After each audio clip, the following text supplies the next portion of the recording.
As many of you will know, the V&A's Culture in Crisis programme, in partnership with Yale Global Cultural Heritage Initiative, is dedicated to protecting the world's cultural heritage, particularly by supporting communities that suffer a cultural loss.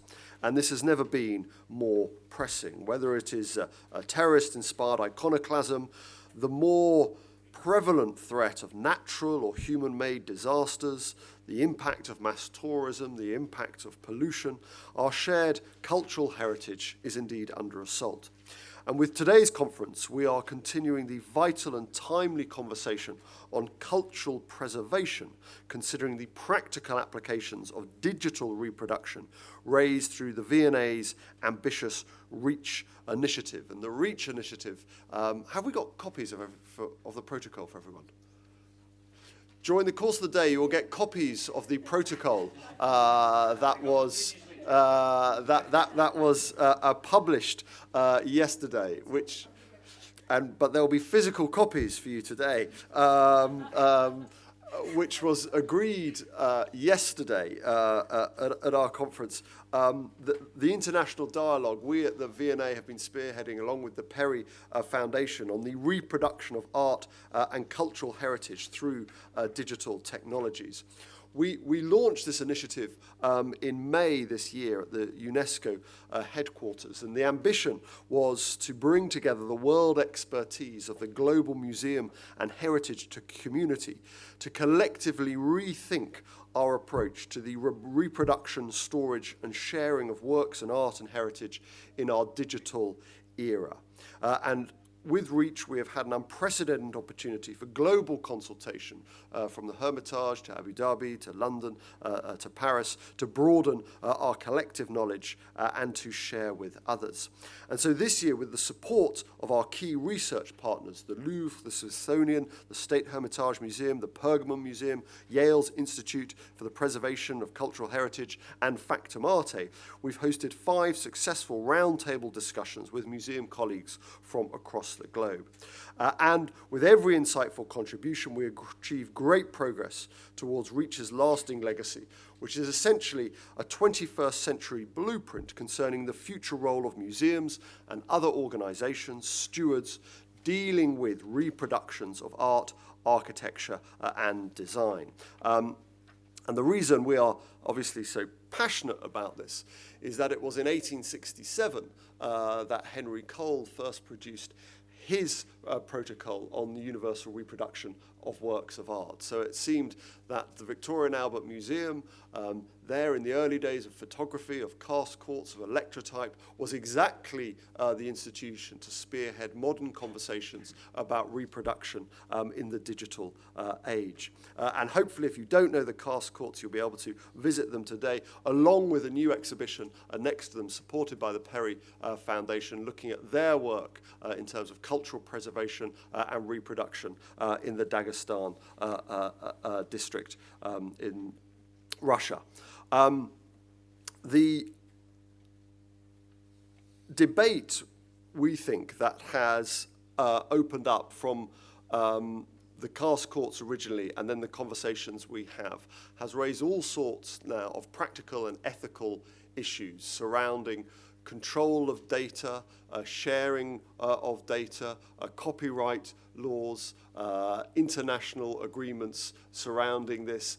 And I was very struck by Simon's words yesterday, which I keep repeating now, about the impact on museums for this and how museums respond to this global world of reproduction. And as we move from these treasuries to this idea of a platform for ideas, and how we think as museums about sharing, how we think as museums about access, how we think as museums about letting go in many ways of the kind of ideas we've had about the management of our collections. Today is obviously a much more practical focus. And if it was the ethical conversation today, all the work that Vernon Rapley has led through the Culture in Crisis program really focuses on, particularly in conflict zones, how we think about sharing and protecting and managing the digital infrastructure that we know needs support. So what I hope is that the kind of work we saw yesterday with REACH and that ethical roadmap, we hope that has been developed, and we're really keen on your responses to that, dovetails with the very practical work which is going on today and the urgent work that we know is needed in many parts of the world, that we at the V&A are delighted to host this conversation, spearhead some of the initiatives around it. We've worked very closely with our colleagues in Yale, in Berlin, in Paris, around the world, and I just wanted to welcome you here today. Very sadly, I won't be here for much of the discussion because I've locked my 6-year-old daughter in my office and I need to go and rescue her. Our director of security doesn't like that joke. But the work that goes on here and connected with REACH is a really significant part of what we want to do at the V&A.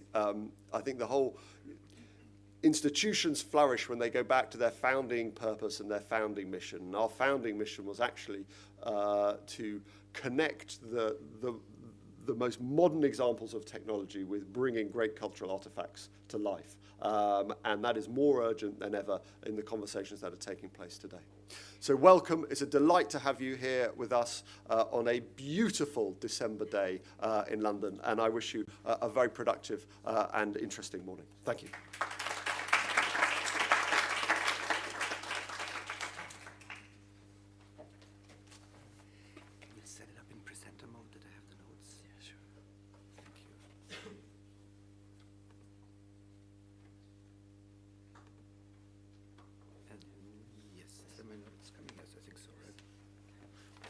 My notes are coming. Okay. Thank you, Tristram. It's a pleasure to be here. My name is Stefan Simon. I'm leading the Global Cultural Heritage Initiatives at Yale in New Haven, Connecticut, far away from here. But you know, since 2014, I think with Vernon, we have been collaborated and his team on Culture in Crisis, and I would like to give you a short introduction what brought us actually together and why that fits very well with REACH, which we had yesterday, as Tristram was saying, this event in not far from here in another room.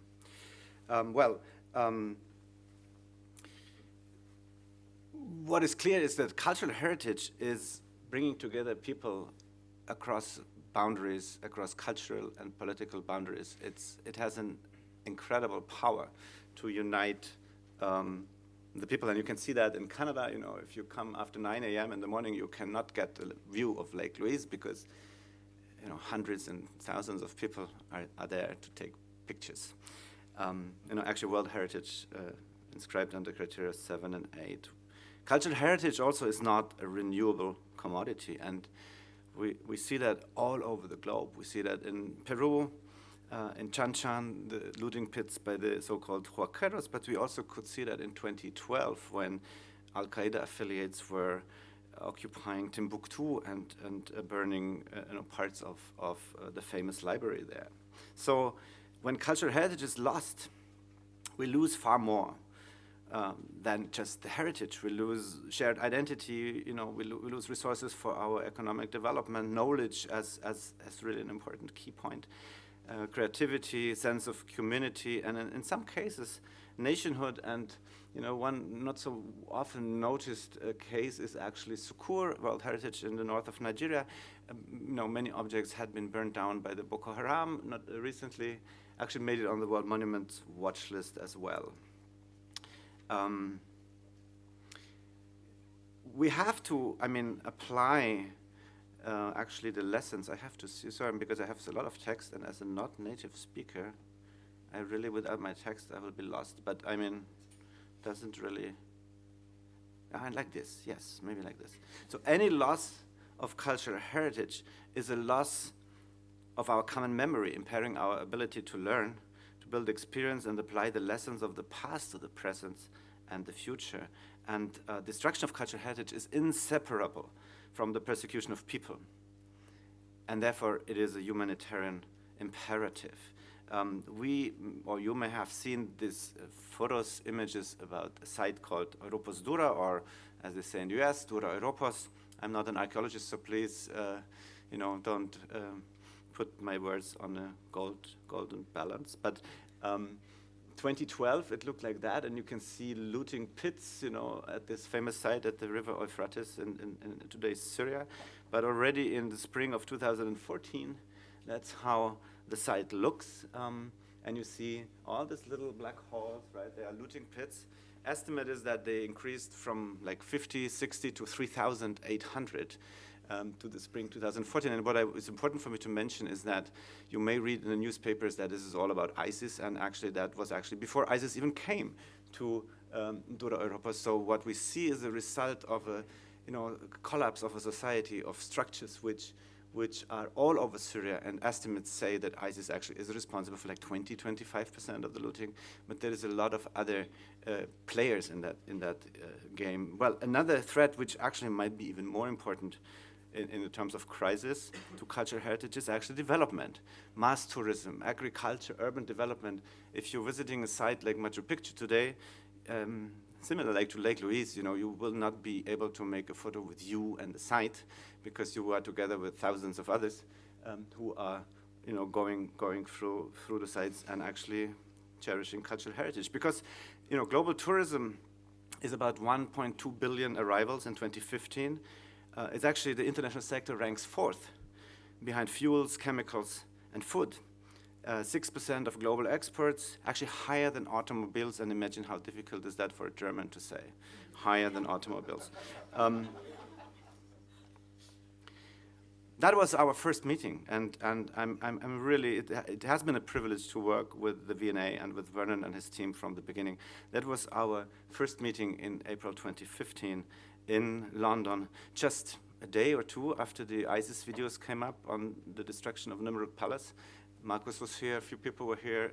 It was and still is a timely initiative. But looting and illicit traffic is not a new thing. It goes back in history. I want to show you a couple of examples. The fate of the famous menorah and the Second Temple is actually on the Titus Arch in Rome. And you see with this relief, if you go a little bit closer, you see that Roman soldiers, actually, I think it's like 8 of them, they're really carrying away heavy load from the temple to Rome, bringing it, and then, of course, the further destiny of that menorah, Rome was also attacked, and so the Vandals were sacking Rome in 455 and took it away to Carthago. In the Byzantine time, it may have been brought to Constantinople in 533, but then after an earthquake in the 7th century, in the early 7th century, the traces are lost of that. So that is an early example, but in our European history, of course, we went through many, many, many of these processes, and an important or famous one is Napoleon's occupation or Napoleon's wars, when his chief curator, Dominique Vivant-Denon, came through Germany and just said, let's just look what is worth taking from here. And not only the famous quadriga was taken, but many, many paintings. And what you usually see in this contemporary drawings, that you see Dominique Vivant-Denon, he has the glasses, he's the smart guy. The Germans can just make notes and just record what's gonna go away.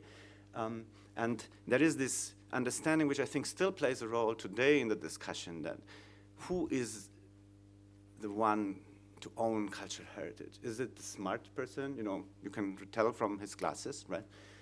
Is it the person who values art and values cultural heritage? And who are the stupid and not worthy people for having it? And we have that today.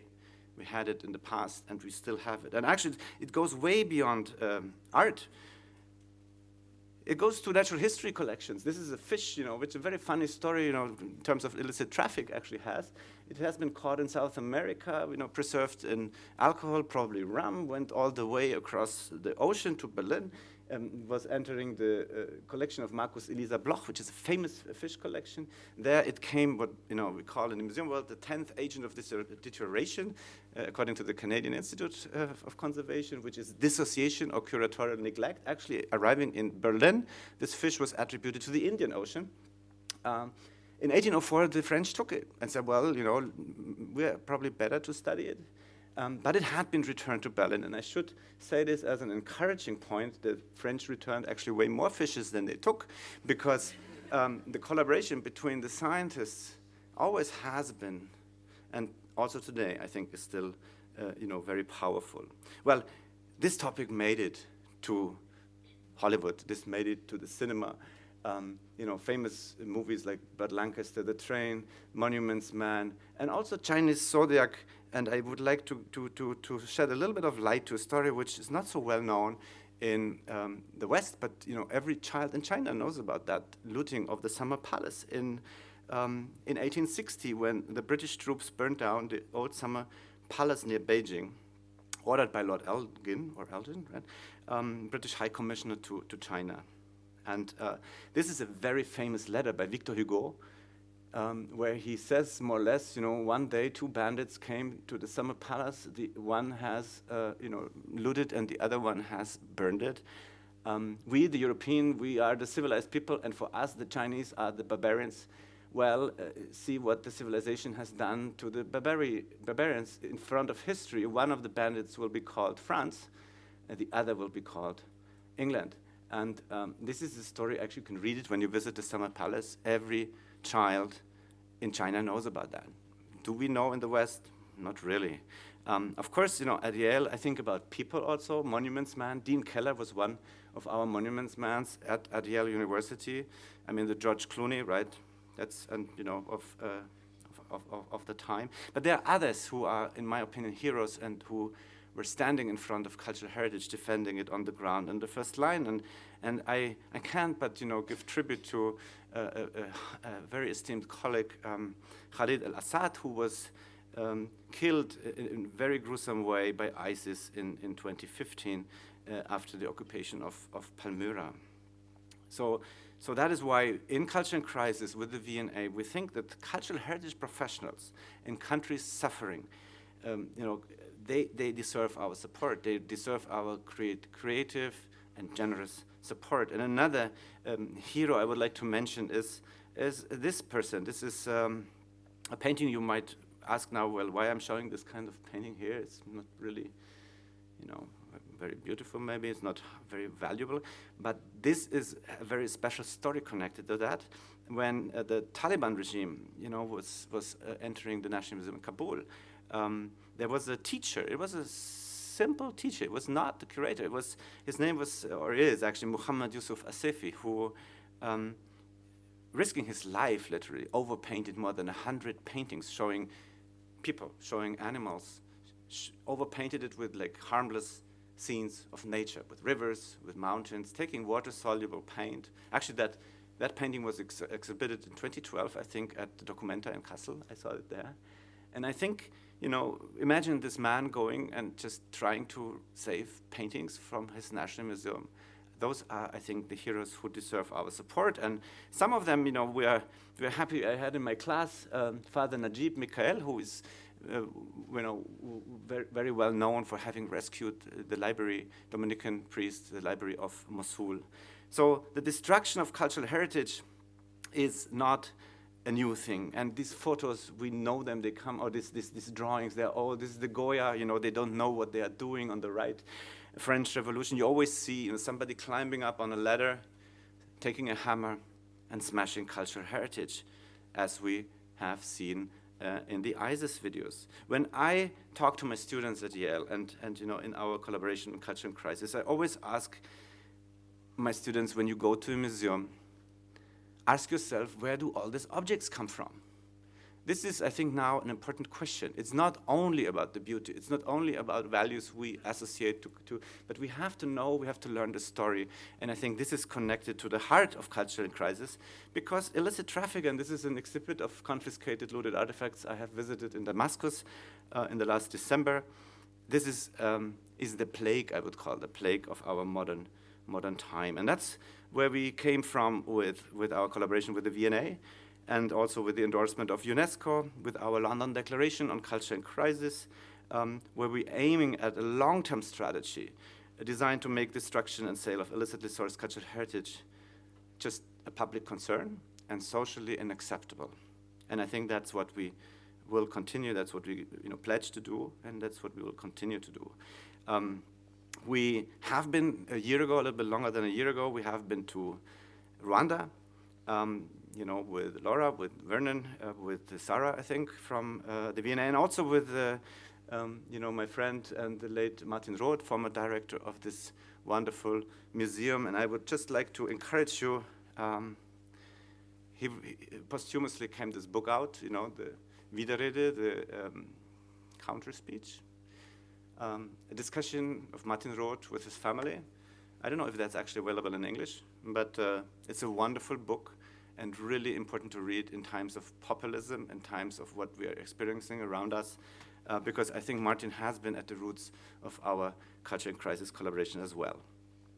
Well, in April 2016, the United Nations sponsored and Yale hosted a colloquium for leaders and leading scholars at universities and other cultural institutions, and the V&A was there with Vernon, with Martin, and the topic was the cultural heritage preservation. Actually, Oxford was there, Bob Bewley as well. Why? Because this is a lighthouse project, and we're going to hear more about that in this morning. Really a world-leading and lighthouse project in preservation with modern tools. And Ban Ki-moon said, actually, cultural heritage is essential to the UN mission of peace, security, and sustainable development and human rights. And this is a huge area of public interest. And 29 university presidents said we have to join our forces and multiply our impact. Whether that capacity building we are aiming at is happening in New Haven or in Damascus. And I can tell you, I took a lot of, how you say this in English? I took a lot of wind, storm. Yeah, probably. For actually going to Damascus, for actually always repeating that we need to support our colleagues in Syria. I'm always saying, we have to distinguish between the regime and the cultural heritage professionals. Those young architects who we're working with in Syria, you can see them on the left, who learn laser scanning, photogrammetry, all these digital techniques we're discussing in REACH. Those are the ones who are responsible for cultural heritage in Syria, and they will be whatever regime is actually ruling in Syria, and they deserve our support. And UNESCO says also, just make your walls a little bit more porous, make it more transparent, connect your research to the practitioners. And that's why also our collaboration with the museum like the V&A, who is a platform, who is an agora of knowledge, as I said yesterday, actually in a really impressive and amazing form. That's where we have to go out from our ivory towers and reach out and connect our research with the daily life. We are aware that universities have a critical role in preserving and sharing knowledge and research for cultural heritage. And we know also that the idealism of the young people is needed to develop this discipline of cultural heritage preservation and advance its boundaries.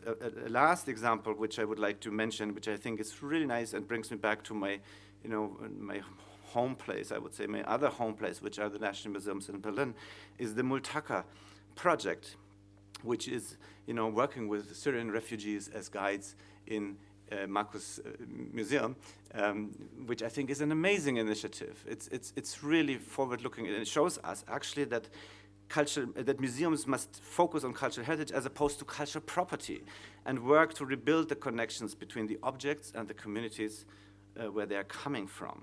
And I said in the beginning, we should be generous, creative in supporting our colleagues on the ground. They really need our solidarity. And with this, I think, as I said yesterday, that conservation in the 21st century can no longer be just about objects, can no longer be just about sites. It really has to be about the people who are connected with this heritage. And in a recent lecture at UCL, a colleague told me, well, cultural heritage is by the people, for the people, through the people. And I think that is what we should bear in mind when we think about the future of cultural heritage and the future of our collaboration on culture in crisis, where I'm really proud to be part of and wish you nice discussions, and thanks again for having me here. Thank you.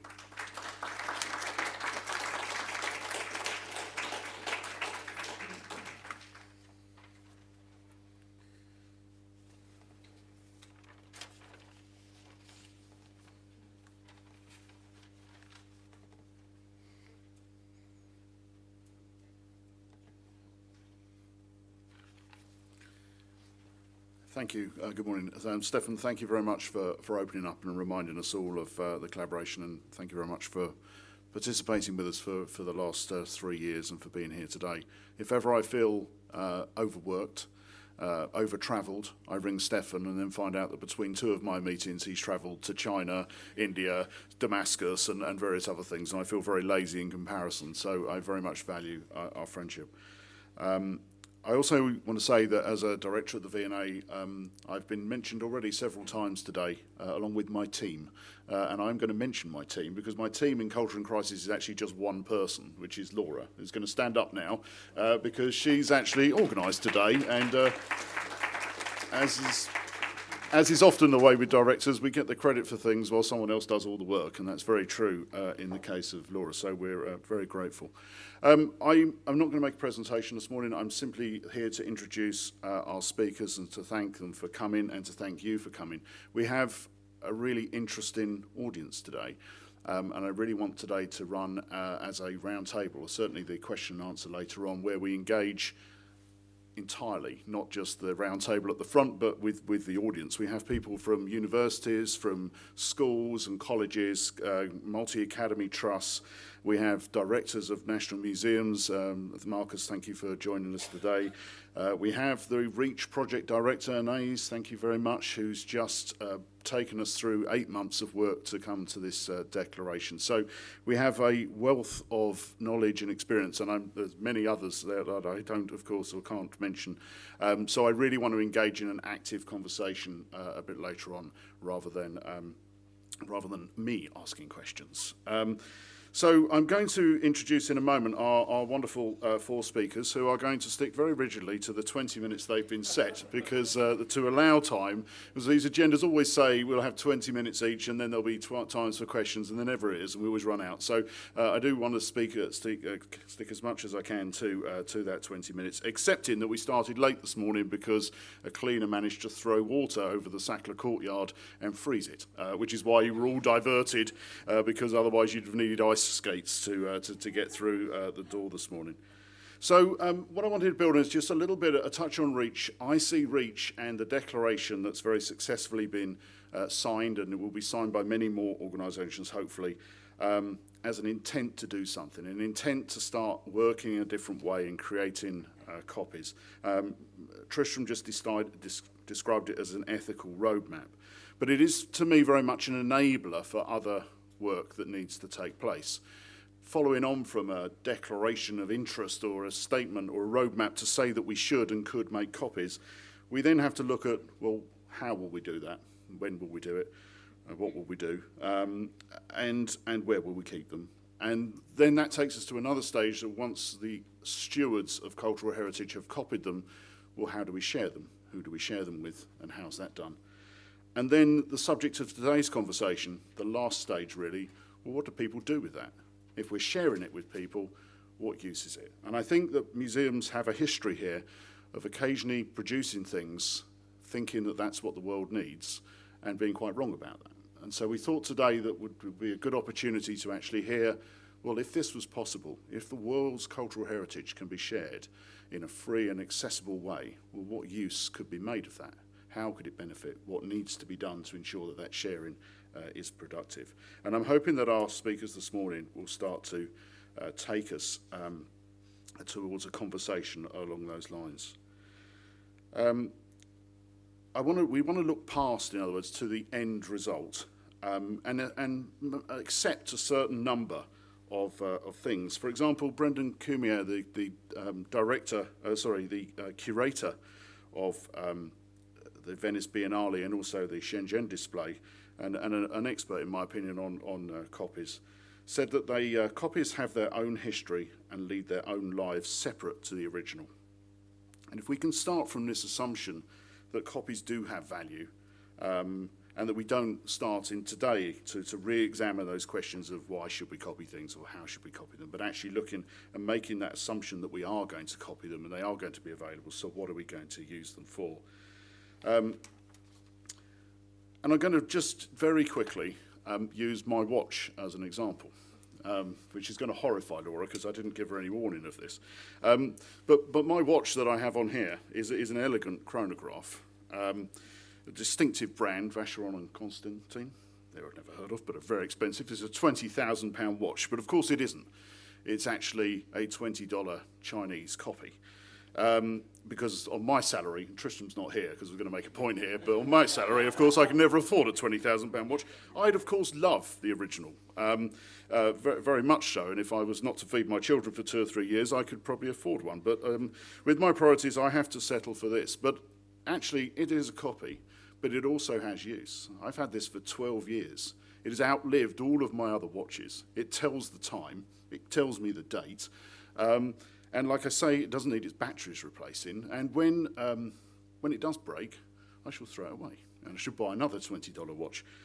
And I want us to think maybe today of cultural heritage copies in the same way, that they have a use to somebody.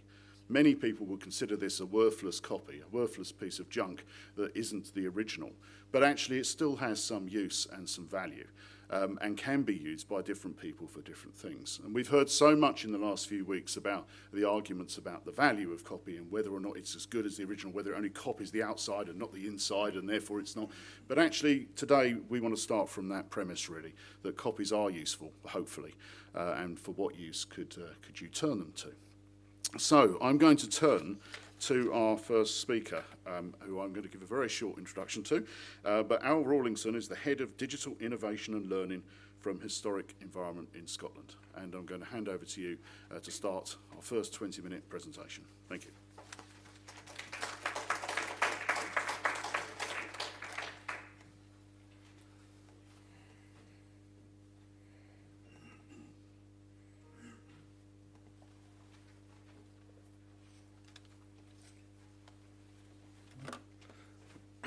Good morning. Thank you for the introduction. My name is Al Rawlinson. I'm Head of Digital Innovation and Learning at Historic Environment Scotland. Historic Environment Scotland is the lead public body for the care and protection of Scotland's historic environment. What does that really entail? Well, we employ over 1,200 members of staff. That can rise up to 1,500 seasonal members of staff. We look after over 336 properties in our care. We have 40,000 objects in our collections. We're the largest skills trainer in Scotland. We have extensive apprenticeship programmes. We're currently the largest employer of stonemasons in Scotland. We have an ongoing training programme there to develop stonemasonry through a large apprenticeship scheme. But we also have provided over £14.5 million worth of grants and funding to the heritage sector within Scotland. So we really see our role as leading and enabling the heritage sector within Scotland. So we care for sites ranging from the enormous with huge visitor numbers such as Edinburgh Castle. Over the past year, we've seen our visitor numbers increase by over 20%. So the comments earlier about mass visitor numbers and huge amounts of people and footfall in sites is something that we are absolutely aware of and working towards constantly with lots of projects. But we also look after a range of different objects, artefacts and architectural objects as well. So we have a very broad remit, a large range of areas where we're invested. I'm based at the Engine Shed. It's a new centre for building conservation within Scotland. It's based in Stirling. It's a free-to-access site for the public. It's a place where they can come and learn about traditional building techniques, traditional materials, but it's also an education centre that if you own an old building or an interested in the maintenance and the care of that, then we have experts on site that can offer advice and guidance on how best to look after your property. But it's also a centre where our science and digital teams are based. So we have an ongoing programme there where we have conservation work, digital documentation, science, but that's merged in with public access and public engagement and education as well. So a really interesting centre. If you're ever in Stirling, please feel free to pop in. Going to focus today on some of our digital projects, and one of the larger projects we've been involved in over the last 10 years is a project called the Scottish 10. And this is a Scottish government funded project where we were set a task to digitally document at the time the 5 Scottish World Heritage Sites, but also 5 international sites of significance. And this was used by the Scottish Government as a method of soft diplomacy, as a way of developing partnerships with strong economies, with emerging economies, but also allowing us to be able to work with different heritage organisations throughout the world. And we use that as a skills transfer, but also as an opportunity to increase capacity within Scotland as well, in terms of digital documentation and using digital data. The first project that I'll focus on this morning is the Antonine Wall. We began digitally documenting the 60 kilometres of the wall in 2010. We have captured terrestrial laser scan data, but we also have high-resolution airborne LiDAR data for the full 60 kilometres, as well as high-resolution aerial photography. As part of that project, we've been involved with museums and galleries throughout Scotland, where we've been digitally documenting artefacts in their collections, finds from the wall. And we've been using this as an interpretation and education tool, where we document and record artefacts, but we also work with academic partners and institutions to develop virtual reconstructions of objects, of sites such as Bar Hill Fort, which we'll move on to in a second. But we're really looking at how we can use the digital technology then as an interpretation and educational tool. Over the past 18 months, following on from a lot of the field work and the data collection, we've now been moving on to look at what we can do with that data. We have these incredible assets, we have landscape scale data, but how can we make that accessible? How can we use that as a tool to engage with young people, but with members of the public as well?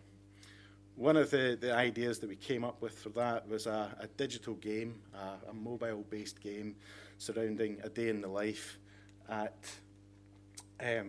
Bar Hill Fort.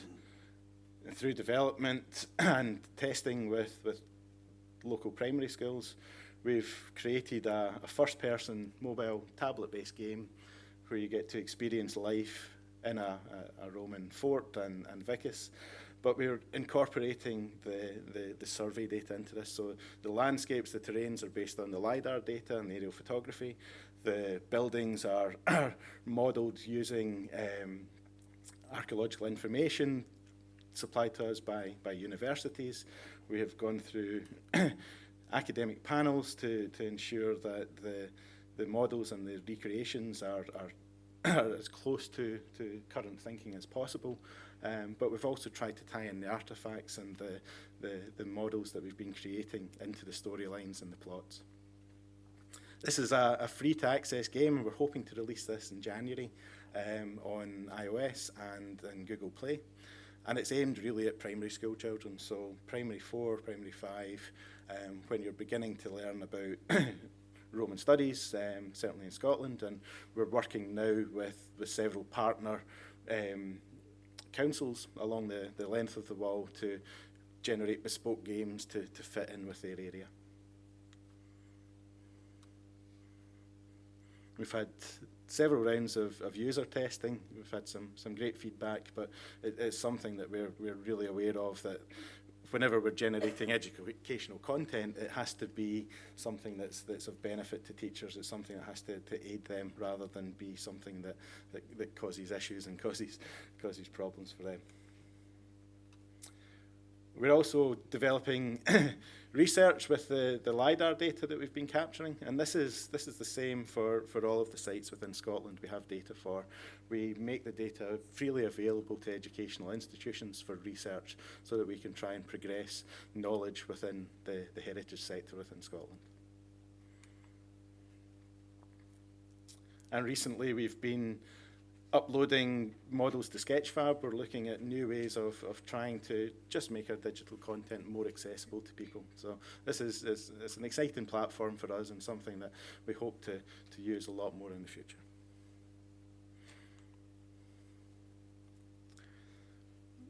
We've been recently working with German and Austrian partners in a European-funded research project, looking at developing an asset management system and mobile app for the frontiers of the Roman Empire, so the German limes, the Antonine Wall. This is really looking at how we can use our digital assets, our 3D models, 3D reconstructions, but have them available to people who are visiting sites. The Antonine Wall, it runs just north of the central belt in Scotland. Some areas have poor phone signals, poor reception. So what we've looked to do with this app is have offline content which you can download. When you visit a site, we have GPS-enabled tags. And as you walk around and explore a site where, with the Antonine Wall, there's very little remains, the app will notify you that there's a find that was found at this location, or we have 360 panels where you can look at the reconstructions from that position. So looking at how we can use digital technology just to make visitor experiences to unmanned sites more engaging. And we've also had a program of creating reproductions. The bridge Ness Slab is currently housed in the National Museum of Scotland, and it was originally found in Ness near Falkirk. And at the time, it created quite a controversy because the local community were quite annoyed that the slab was taken away from them and was put in the National Museum. So through discussions with local community groups and local councils, about 7 years ago, we devised a project to create a reproduction of the slab. We laser scanned at high resolution, created a high resolution 3D model, and working with a local quarry, we were able to then CNC mill a reproduction of the stone from sandstone, a similar stone to the original. And then we were able to repatriate the stone back to Ness. This is the Antonine Guard on the left, community recreation group. But the community now, with their new distance slab, have actually grown quite attached to it. And in what is quite a deprived area, the stone's been in place now for about 4 years. There's no vandalism, there's no graffiti. It's cared for by local community groups, and it's now become part of the community. It's something that they're quite rightly very proud of. So really, really interesting. It opens up discussions on the aura and authenticity of reproductions within this type of setting. But it shows what's possible with new technologies. Moving on very quickly, we've been undertaking a lot of work in Orkney over the past 10 years. This is Maze How. It's a Neolithic burial chamber, part of the UNESCO World Heritage Site. But for us, it's an incredibly interesting site. It has a large amount of very detailed Viking graffiti, inscriptions and ruins, really interesting. But given the vast numbers of visitors that we're now having in Orkney, it's an incredibly difficult site for people to access. So you see the corridor that you have to squat down and crawl along to get in is about 12 metres long. We have timed visits. Accessibility is an issue. So with this, we earmarked this as a site where it would be really beneficial to have a virtual access for that. So we developed a mobile app which is free on both the App Store and on Google Play. It's available for download. I'd encourage you to do it and have a look. But this is really just a virtual tour, a virtual visit to Maze Howe, where you can learn some information about the site, explore the site, and have a look on the inside and look at the ruins. But this is something that we're looking now to develop further for remote access and for access to difficult sites.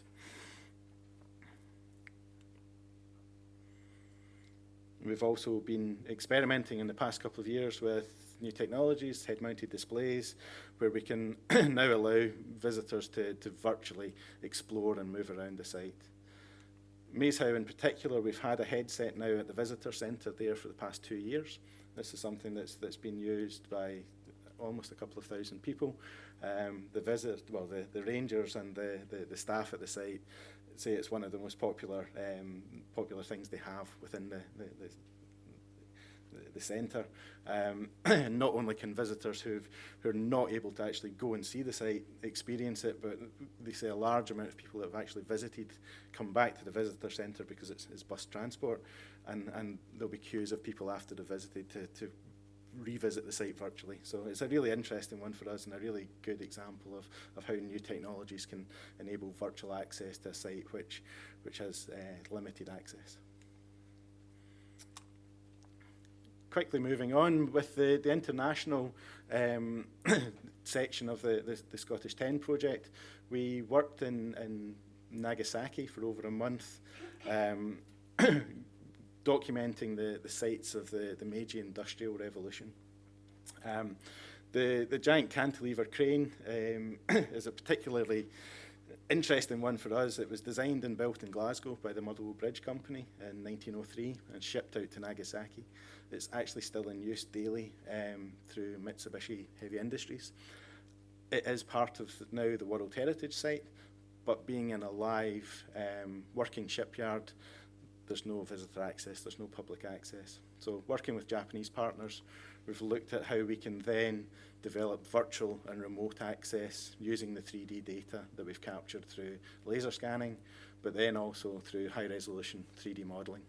So we've been developing real-time applications using new game engine technologies, but also we've been developing augmented reality apps, mobile games, and mobile 3D model viewers, which are being built into a greater set of apps covering the Meiji sites.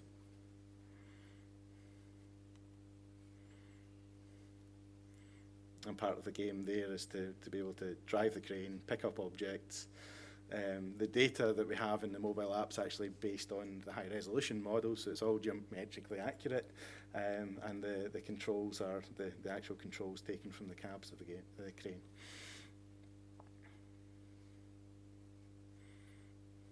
It's really difficult. Closer to home, looking at the more intangible heritage, we've been working recently on a project with the Forth Bridges, where we're looking at archival and historical photography, glass plate negatives. How do we incorporate that into the work that we're doing, but also looking at things like oral histories. I've got a short video of some work that we've done at New Lanark that I'll quickly play. I'll maybe not show all of this because we're a bit tight for time.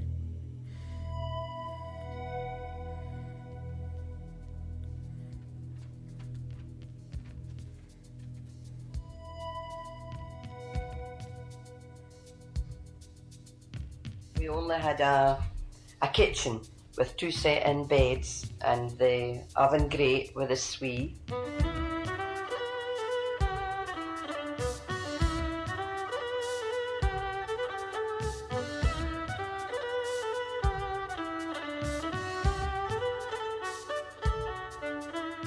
And the bell rung a quarter of an hour before starting time. It was a sort of warning bell. Then it rung when you started.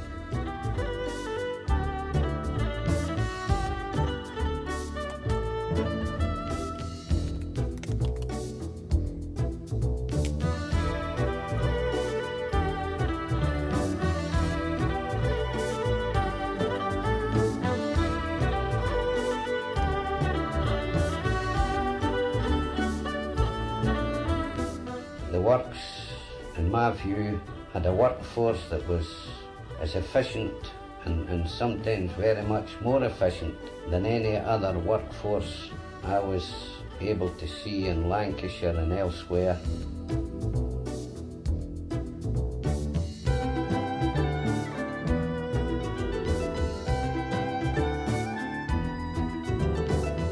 The whole of the mill was run by a large water turbine from the lathe. The dye work was run by a water wheel. However, after many years, the dye work was provided with a water turbine, which made a big difference.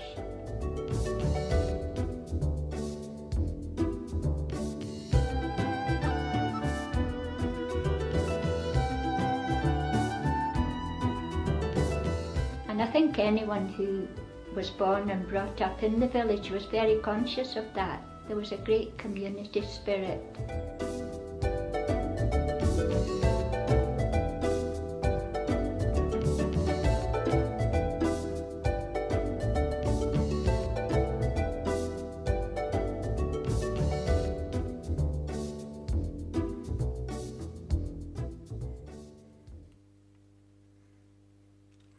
Moving on, just the final project that I'd like to quickly talk through is the virtual recreation of the lost tomb of Robert the Bruce.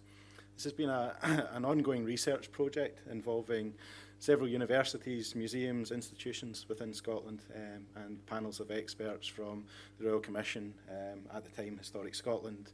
We've now merged.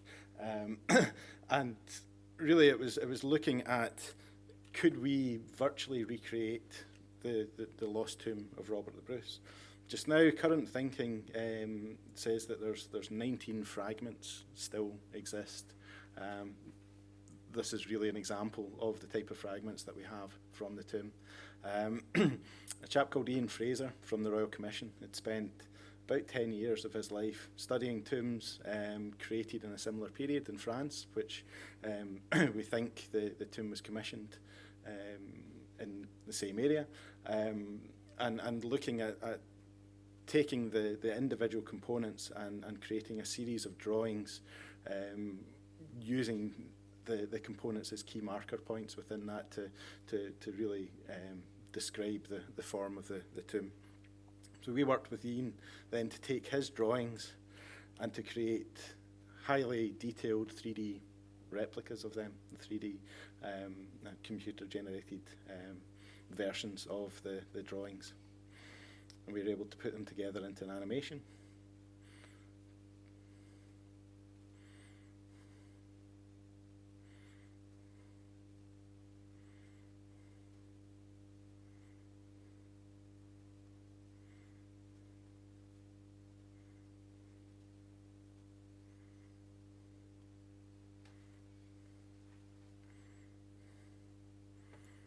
And then we're able to add colour, material, finish to these to create a photorealistic representation of what the tomb may have looked like.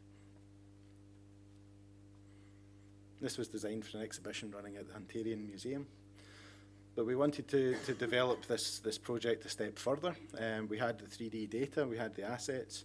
We'd worked in the past on the Bridge Ness Slab project where we'd created recreations.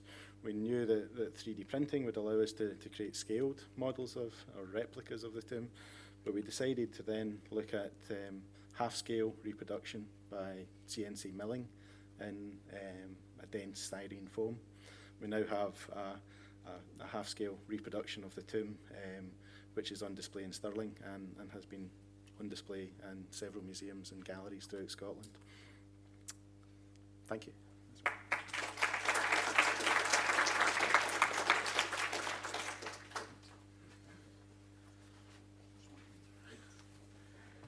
Thank you very much, Al.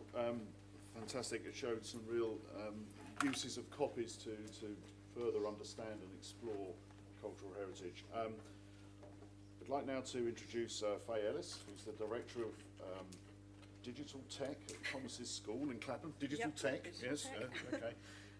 And it says here that you're also an Apple Distinguished Educator. Indeed. Fantastic. And what we're going to do is at the end of this, we'll have a short coffee break at the end of all 4 presentations, and then we're going to have questions there. So I'm sure you'll have questions for Al, but we'll gather them all together as a panel at the end and have a chat then and questions. Okay, Frank. Thank you very much. So good morning. My name is Faye. I'm from Thomas's School in Clapham, and I'm very excited to be here today to talk about the potential of these digital collections for enhancing teaching and learning in schools. So this is particularly interesting to me because before I worked in schools, I spent 3.5 years at the British Museum managing digital learning programs. So I've really seen this from both sides, from the museums who are trying to get the content out there, to teachers who are incredibly busy. They want easy to use, accessible resources as quickly as possible. So this is my school. So we're an independent school. We have 650 children, aged from 4 to 13. And we're in Clapham, so in South London. We're part of a family of prep schools, so we have 4 independent schools, and then we also have an academy as well. Our school's split into 3 areas. So we have our lower school, which is reception to year 2, middle school, year 3 and 4, and then our upper school is years 5 to 8. Some children leave us at the end of year 6. In the lower part of the school, the curriculum is all based around inquiry-based learning. So rather than separating the curriculum into individual subjects, children look at a big question or a theme for the term. So for example, the year 3s are looking at the question, what can we learn about the future by looking at objects from the past? So there's lots of potential here for object-based learning and using these sorts of resources. This is just a picture of some of our year 1 children who are using virtual reality to explore space. And I'll talk more in a moment about how we use VR in the classroom.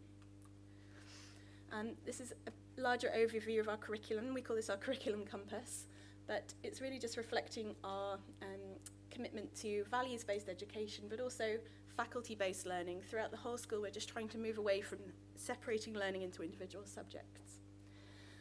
We have something called the 70-30 model in our upper school. So lots of the work for the older children is focused on that end point, those exams to go to secondary school. But we say that 30% of that time has to be cross-curricular projects, often using technology, incorporating 4 or 5 different subject areas. And some really interesting things have come out of that. We also have separate STEAM lessons for year 6, so science, technology, engineering, art, and maths. And those have given us the opportunity to explore cultural heritage, but also incorporating skills in maths and science as well. So I'm just going to talk through some of the projects we've done so far that either already use these resources or would be enhanced by using these resources in the future.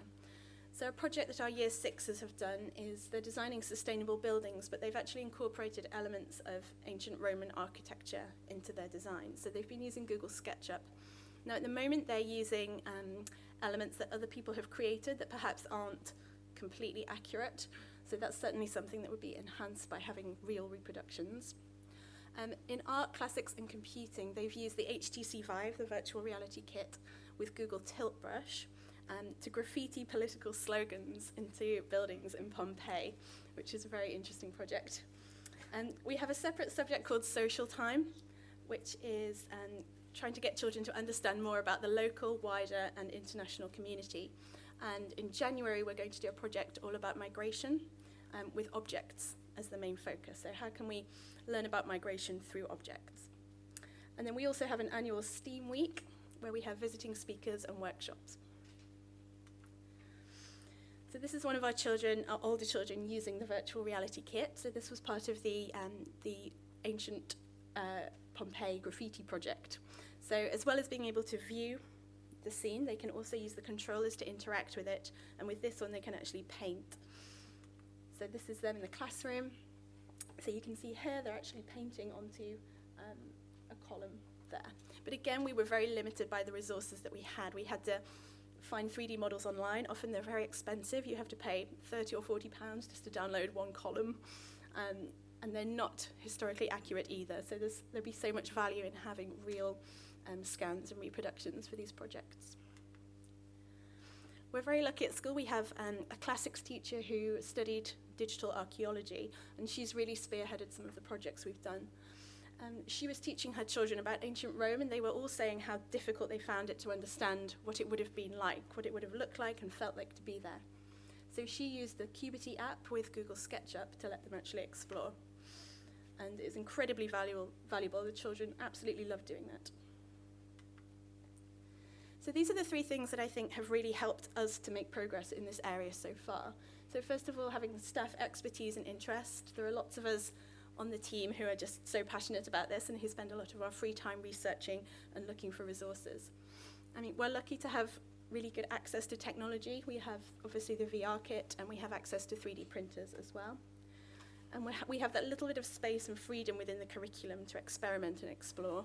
But what I really want teachers to understand is that this sort of thing doesn't have to be a standalone project, and it doesn't have to be separate to the curriculum. It can be used to enhance the curriculum. So these are some of the barriers, I think, at the moment. I think, first of all, teachers are not always comfortable teaching through objects. I know when I did my teacher training, object-based learning wasn't really covered, and I still don't think teachers use objects as much as they could do in their teaching. And they also struggle with finding high-quality resources. So often they will go to Google Images, they'll search for an object, they'll use the first one that comes up. It's often low quality and displayed on a screen in the classroom. Children are just not seeing the detail, the materials that we want them to. So we are trying to get teachers to use things like Google Arts and Culture more, which has been absolutely fantastic. In religious studies and philosophy, children look at religious paintings, and this has really helped them to look at those paintings in detail. So for me, when I've been looking at the resources that are already out there, so lots of the things on Sketchfab, one problem is there isn't really that middle ground between the object and what the teacher does in the classroom. So often the information that goes with the object is quite academic, or perhaps there isn't that much information at all. And for teachers who are very busy, they don't necessarily have the time to go away, find out the information, put it into child-friendly language, and get it ready to use in the classroom. So I think there needs to be something in the middle that teachers can use. I would also say as well, because at the moment there aren't that many objects on there digitized, especially on Sketchfab, although there are more and more all the time, teachers are basing their lessons on which objects are available rather than choosing the right object for their lesson. Someone who I think does this really well, this interpretation, is Google Expeditions. So we've brought Google into school a few times. The Expeditions program lets the teacher guide children on a virtual reality field trip. So the teacher has a tablet, they control what the children are seeing, and the teacher can guide them through their tour. And they have all sorts of different expeditions to archaeological sites, to museums, under the sea, to space, all sorts of different things. But the great thing is that the teacher guidance is so clear, it's there, it's ready, teachers can pick up the tablet and do the lesson straight away. So they have different levels of questions for the children, so you can target those at different age groups. They have information about different objects in the scene, and it's all there. And teachers find this incredibly accessible and easy to use.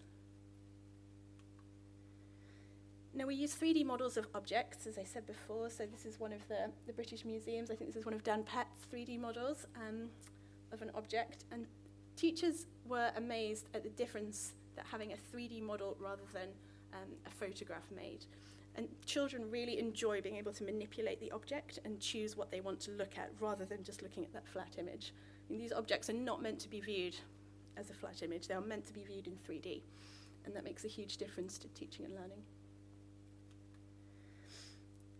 Now, one thing that we're slightly limited with, because we're at primary school, I mean, we have year 7 and 8, but children are not allowed mobile phones in school.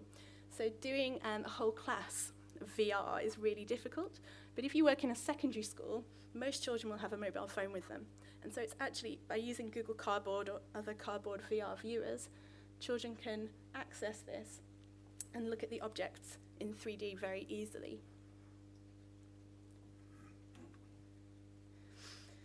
The 3D printing, we've done a little bit of 3D printing in school. It's mainly been looking at natural history collections, actually. We're very limited because the size of 3D printers that most schools have, they're very small.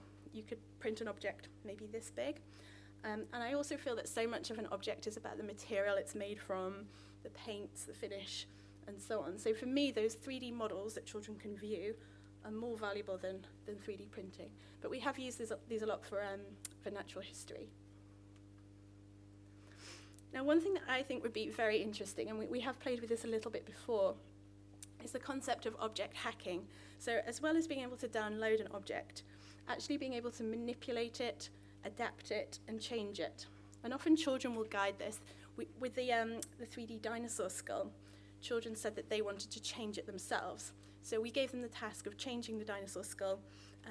So instead of a carnivore, it was a herbivore. How would its skull look different? And they used the 123D Sculpt app to manipulate the skull and change how it looked.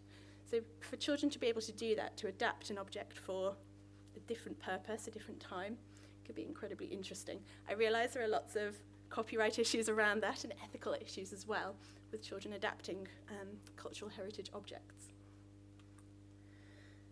Being able to import objects into different software and apps as well would be incredibly interesting. So one thing we use for creating VR spaces is co-spaces, and lots of schools are using this now. So children can create their own 3D world. Now at the moment, the resources and the models on there are quite basic. If children were able to access real 3D models of museum objects, there are all sorts of amazing things they could do. They could build their own museum, they could curate objects, they could fill it with things that they felt were important to them, important to their culture. So being able to make links with companies like that could be incredibly interesting. Now, I'm very excited as well about the potential of augmented reality. I know there's lots of really interesting stuff happening already. But with the development of Apple's AR kit, more and more developers now are looking at augmented reality and how it can be used in education. So being able to place objects in different contexts, being able to place them in real contexts, could be really interesting too. So I was also asked to think about children's ownership of their own cultural heritage and their own objects. So one project I'd really like to work on next term, and I'm already setting this up now, is alongside the migration project, is getting children to share objects of importance to them with children in other countries. So we use the e-twinning platform. So it connects schools across Europe, and there are also some other partner schools in Tunisia, Turkey, and other countries. So we're going to get children to bring in an object that's of particular interest and importance to them. They're going to use an app to make a 3D scan, and then they're going to exchange their objects with children in other countries and hopefully learn a little bit more about their culture through that. Now, when I asked children about the objects that were important to them, lots of them said things like their teddy bear, their favorite book, but lots of them actually mentioned things that they'd made in computer games and things like Minecraft as well.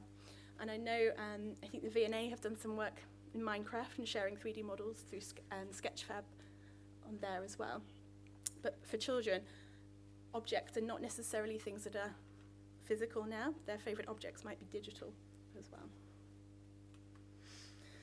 And an example of this, and I mean, children they love objects and they love the stories behind objects. So I went into a reception show and tell class the other day, and one little boy had brought in this typewriter from home, and he was telling his class the story behind it, who it belonged to, what it was for.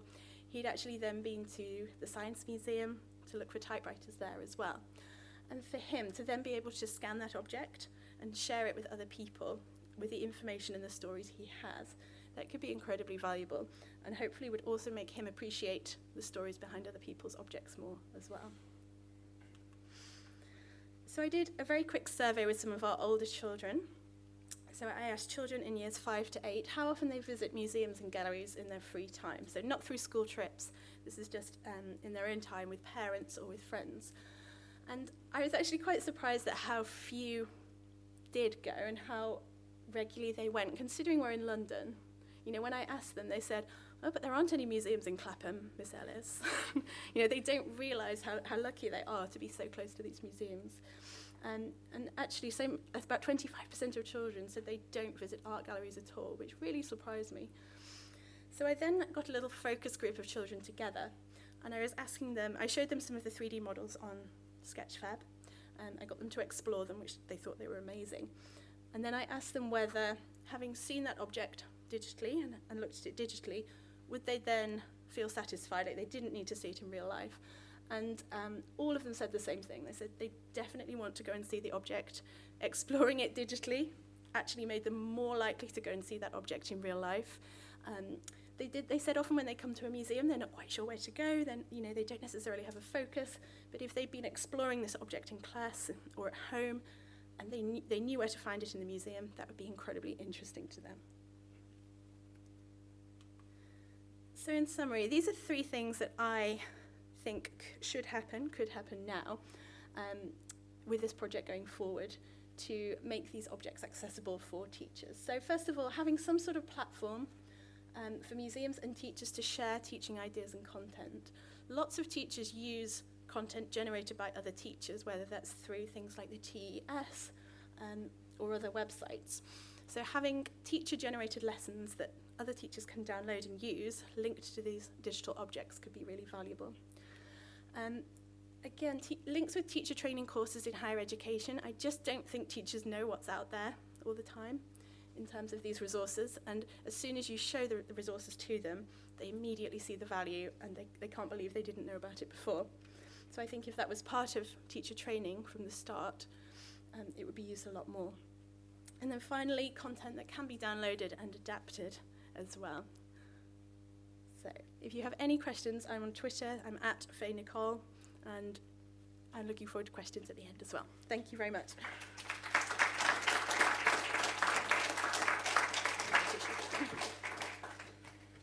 Thank you very much, Faye. I think the children of Thomas's school in Clapham are very lucky and privileged. And for those of you not from London, I sadly can't say that that situation is true of every school in London. I think this is a very privileged position, but it's wonderful to see that your school has allowed that extension to your curriculum to allow this. I think there's so much there that I want to touch on later, but one thing I did want to mention very quickly was the idea of object hacking, and that's something that came up in China just last week with a museum that actually is encouraging not only an object to be hacked, but is actually putting its entire collection online within the building, the museum, for children to go in and both move objects around, take objects out, put their own objects in, and change the objects that are on display, and then save it as their own virtual museum. So I think this is something that's definitely needs to be developed further. Anyway,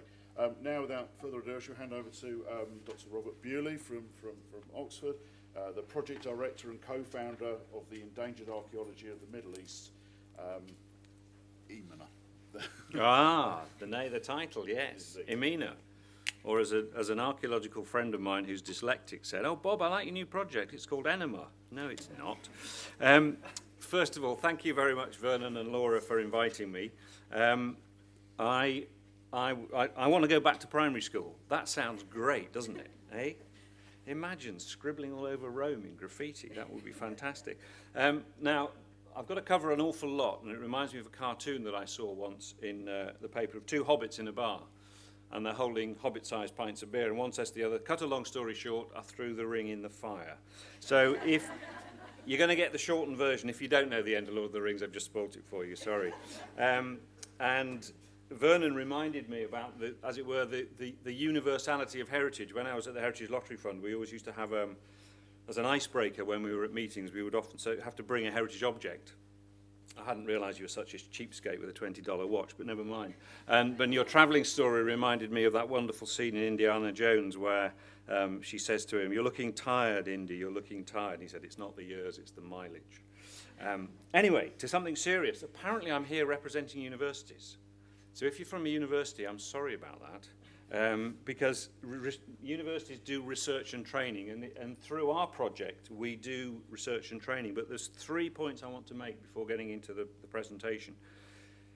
The first thing is that as archaeologists we can't protect or even attempt to protect and preserve everything.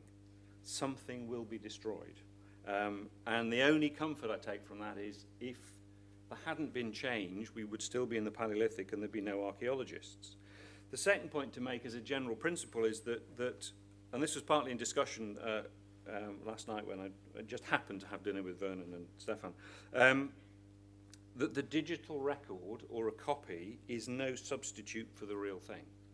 And that came to my mind because yesterday I happened to be a trustee of the Mary Rose Museum, and somebody said, "Well, why don't we make a really, really exciting copy of the Mary Rose ship?" And they said, well, you could do, but it wouldn't replace the original. And it's already been said this morning, and I think Faye said it as well, actually, the digital can be a way in. And for those of you who haven't been to see the Mary Rose, I do recommend it, because it's to do with authenticity. And then the third point to make is really to reinforce the point that Stefan just made, and that is that once the cultural heritage has gone, it's gone forever. And it is unique. It's not like in the natural environment where you can recreate habitats. Once it's gone, and there is nothing we can do about that. So, to my presentation very rapidly.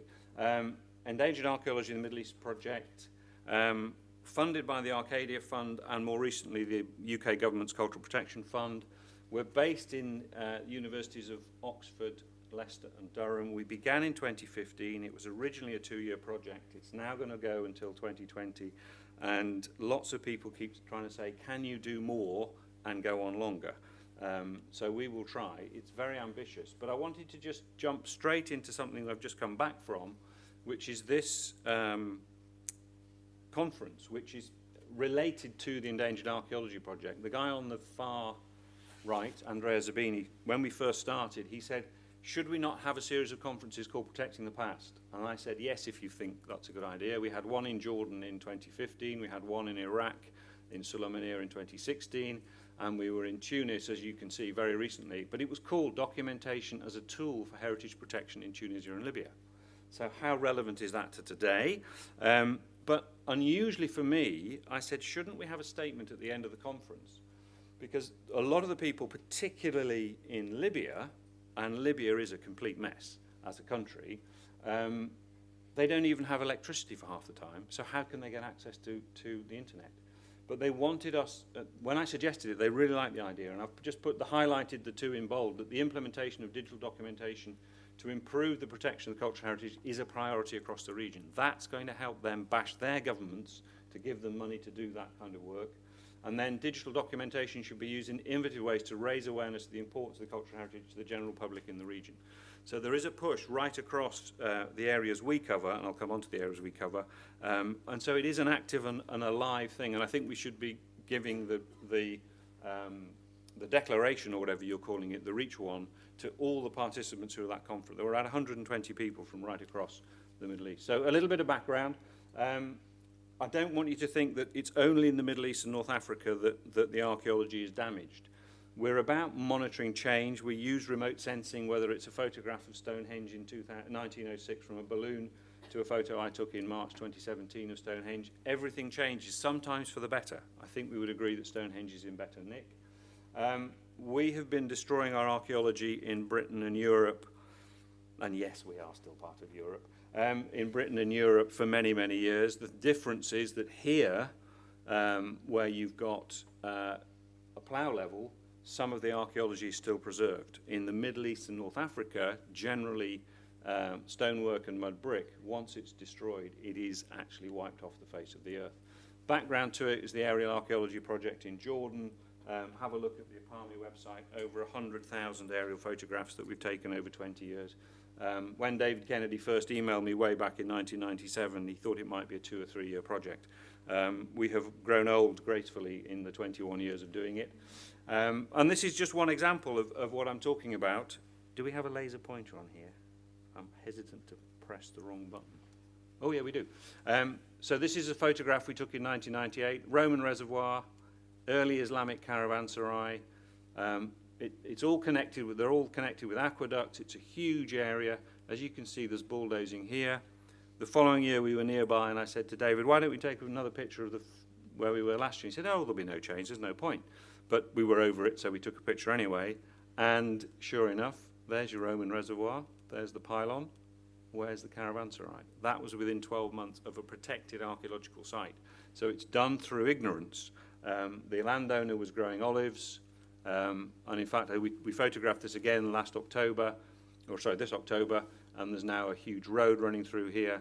I've heard the story that the owner has got a grant from the EU to grow the olives, but that may just be a malicious rumour. I also want to just make the point that archaeology can also be incredibly resilient and an opportunity. So this is Tel Ubaid in Iraq, one of the most important sites in southern Mesopotamia. The great gouges that you see here are there to hide Saddam Hussein's tanks way back in the Iran-Iraq war, which started in 1980, in case of an Iranian invasion.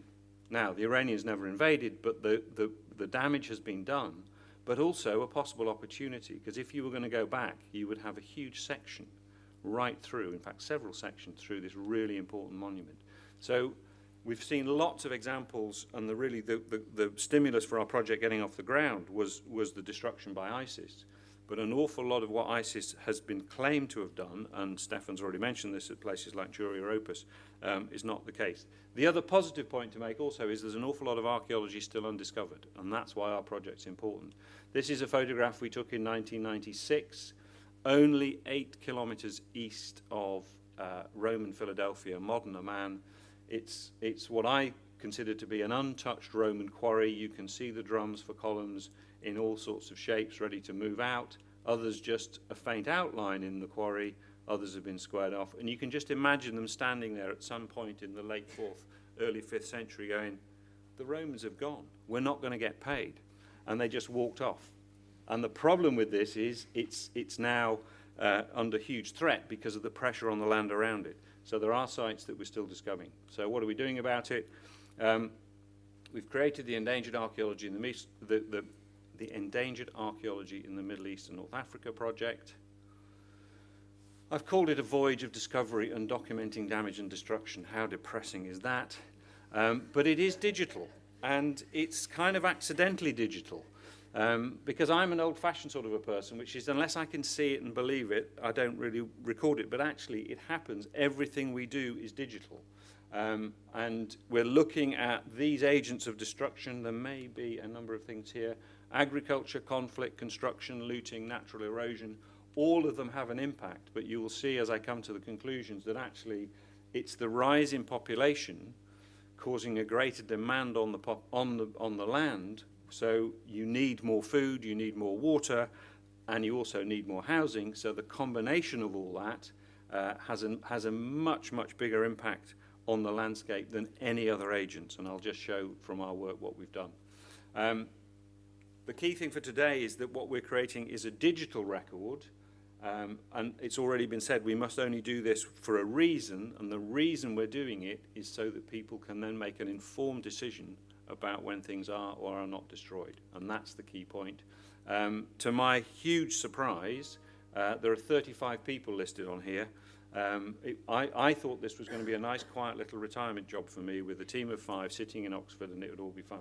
Suddenly we've grown into 35 with lots of volunteers and lots of helpers as well, and a core staff. The reason I show that is not just to show them all sitting there drinking. It's that the only piece of paper we've got, one of our team said, we must have a map on the wall to show A, the countries, and B, the squares that they've all done. So they've decided that we have a wall map now. That's the only piece of paper allowed in the project. The rest of it is digital. And this is just a summary of what we're doing using satellite imagery, freely available satellite imagery, but most importantly also looking at the historic archives of air photographs, which are then digitized, as well as any previous surveys to inform us as to what may be there. Because when you're looking at this satellite imagery, it's very, very easy to try and to not be able to understand what it is you're looking at. And the interpretations will change. The main thing is we make records of things that we believe to be as a result of human action. Those are just a quick summary of the resources: satellite imagery, historic air photographs, maps, of course, recent air photographs, as well as modern satellite imagery, but also visiting them on the ground whenever we can. So if it's not us, through the teams, through our teams' connections in as many of the countries as possible. And this is just a kind of thing, a daily run through of what they, is it archaeology is the question they asked. Where do I put the pin? Do you put a polygon all around it? Do you put it in the middle? Are the features related? Because everything is related in lots of landscapes. And what are the disturbance and threats? So the key difference, in a sense, to our database is that we're also assessing them. Not only is it archaeology, but what are the likely disturbances? And where do you draw this outbound? We have created a database. That's available via the website. There isn't time to go into the detail of it. We do run training courses for people in the Middle East and North Africa. The training courses take 2 weeks. So I've only got 2 seconds to talk about the database. But the key thing is all the information is done using standard terminologies. It's either a pin or a polygon. And if this works, and I'm not sure if I can make it work, it's how I make it work. I'm supposed to be able to click on there. It doesn't matter if it doesn't work. No, it does work automatically in the background. Let me just press the next button. No, that's going the wrong way. No, it doesn't work. But basically what it would have done is shown you that as you drop down here, you've got standard terminology for all the different aspects. Because if you put 5 archaeologists in a room and ask for 5 interpretations, you'll get 10. So you've got to have it controlled. And 180,000 records to date, controlled vocabularies. It's in Arabic and English. We've been asked to translate it into French, which we'll try and do. And it's been designed using C.CRM standards so that the information from it can be searched by other databases. That's really important. And then just a quick example of some work that we've done in the eastern desert of Egypt. All the red dots there are the sites that we've discovered, focusing on this particular area here, and it's an area of ancient mining. You can see the mining sites here, a landscape here that's rich in precious metals, I should say, and that's it 2 years later, where a mining company, and not because of the Arab Spring and not because of ISIS, but because of the global crash, realized that the price of gold and silver had gone up, therefore it was worth them doing this open cast work. That's what it looked like a year after the satellite image I've shown you. That's another year later, even more, and then that's now 2016. So in those 3 slides, you're going from an untouched landscape full of historic environment archaeology to one that is completely devastated. Not all the sites have been destroyed, but that's a massive transformation in a very short period of time. So that's why, in terms of culture in crisis, we think it's really important to do something now. There's the distribution of our sites so far. Sometimes the sites and records are just, this is a small cairn, that's it. We don't know the date. That's the distribution of the work that we've done, 729,375 square kilometres. It's about the size of Mozambique. Normally in Britain we like to say it's about the size of Wales, but that's the size of Mozambique. I should put a picture of Mozambique on there really, but it's a huge area to have done. By comparison, England is 133,000 square kilometres, and I set up a project to map the whole of England in 1988, and they've got halfway through. So we're doing quite well. But it is just dots on maps, and there's just a rapid distribution of the types of site, small mound and cairn structures. So it's very summary at this stage. The whole point of this is that it's a first record of what might be there, and then a quick look at the nature of the threats, agriculture and pastoral, the most important, natural factors, infrastructure and transport as well, but then looting, industrial, domestic, the next ones, and then and this is only based on the records we've created so far. By the end of the project, we are hoping to have at least doubled that number, maybe even get to 500,000 by the time we finish. Depends when we do finish. And there's just one example in Libya. 32% of all sites recorded in Libya are affected by agricultural activities. There's the agriculture coming down onto the blue. There is the archaeology, and these are these ancient foggera, the water channels. So as archaeological sites, they're part of a larger complex, not necessarily important on their own, but when you look them in the system, they're what allowed there to be ancient civilizations in these areas. So what more can we do? We see the end game really being the creation of digital national inventories, what in this country we call historic environment records, and the key thing is that they would be available online. And when we first set up the project, we thought, well, it would be an international database right across the region. But not surprisingly, each of the countries have said, can we not just have our own inventory? So at the moment, we've worked very, very closely with the Yemen authorities, and they've now adapted the database so it'll be their national inventory. As a result of the project, the conference we've just had, Tunis and Libya are now interested, and other countries are saying, actually, yes, we quite like it as well. So we're working with them so they can have their own database, and we will then, hopefully the nature of the project will be that they will then be able to develop it. I won't go into much of the looting and trafficking of antiquities. You've seen this picture already of Dura Europus, which is, you know, until the looting happened, as Stefan mentioned, the damage to the site was just archaeologists who were excavating and trying to open it up and present it. In fact, archaeologists from Yale many years ago, but they did it in a recorded way. And I'll just go to the one on Christmas Day 2015. And I've just heard this week that there's been a huge explosion at Dura, and we're not sure what it is, but it may well have been. We know this is bandit country at the moment. There's a lot of people that have come from Raqqa and other places, ISIS people, literally wandering this landscape, and they think it may have been that one of the modern buildings here was an ammunition store. And it may well be that either the Americans or the Syrians have taken it out with an airstrike or a drone strike. But I haven't seen the pictures, but there is a video going on somewhere on the internet that shows a huge explosion there. So it's a very difficult thing, but it is also, the question is, where are the artifacts? How much damage has been done? Has it all gone down to bedrock? And to me, this is industrial scale looting for whatever reason. It isn't just all ISIS either, as has been said. And what we're trying to do in the project through the work of Neil Brodie, who's joined us, and this is very much in summary of what Neil has been saying, is that the trade association needs to have self-regulation. There needs to be oversight.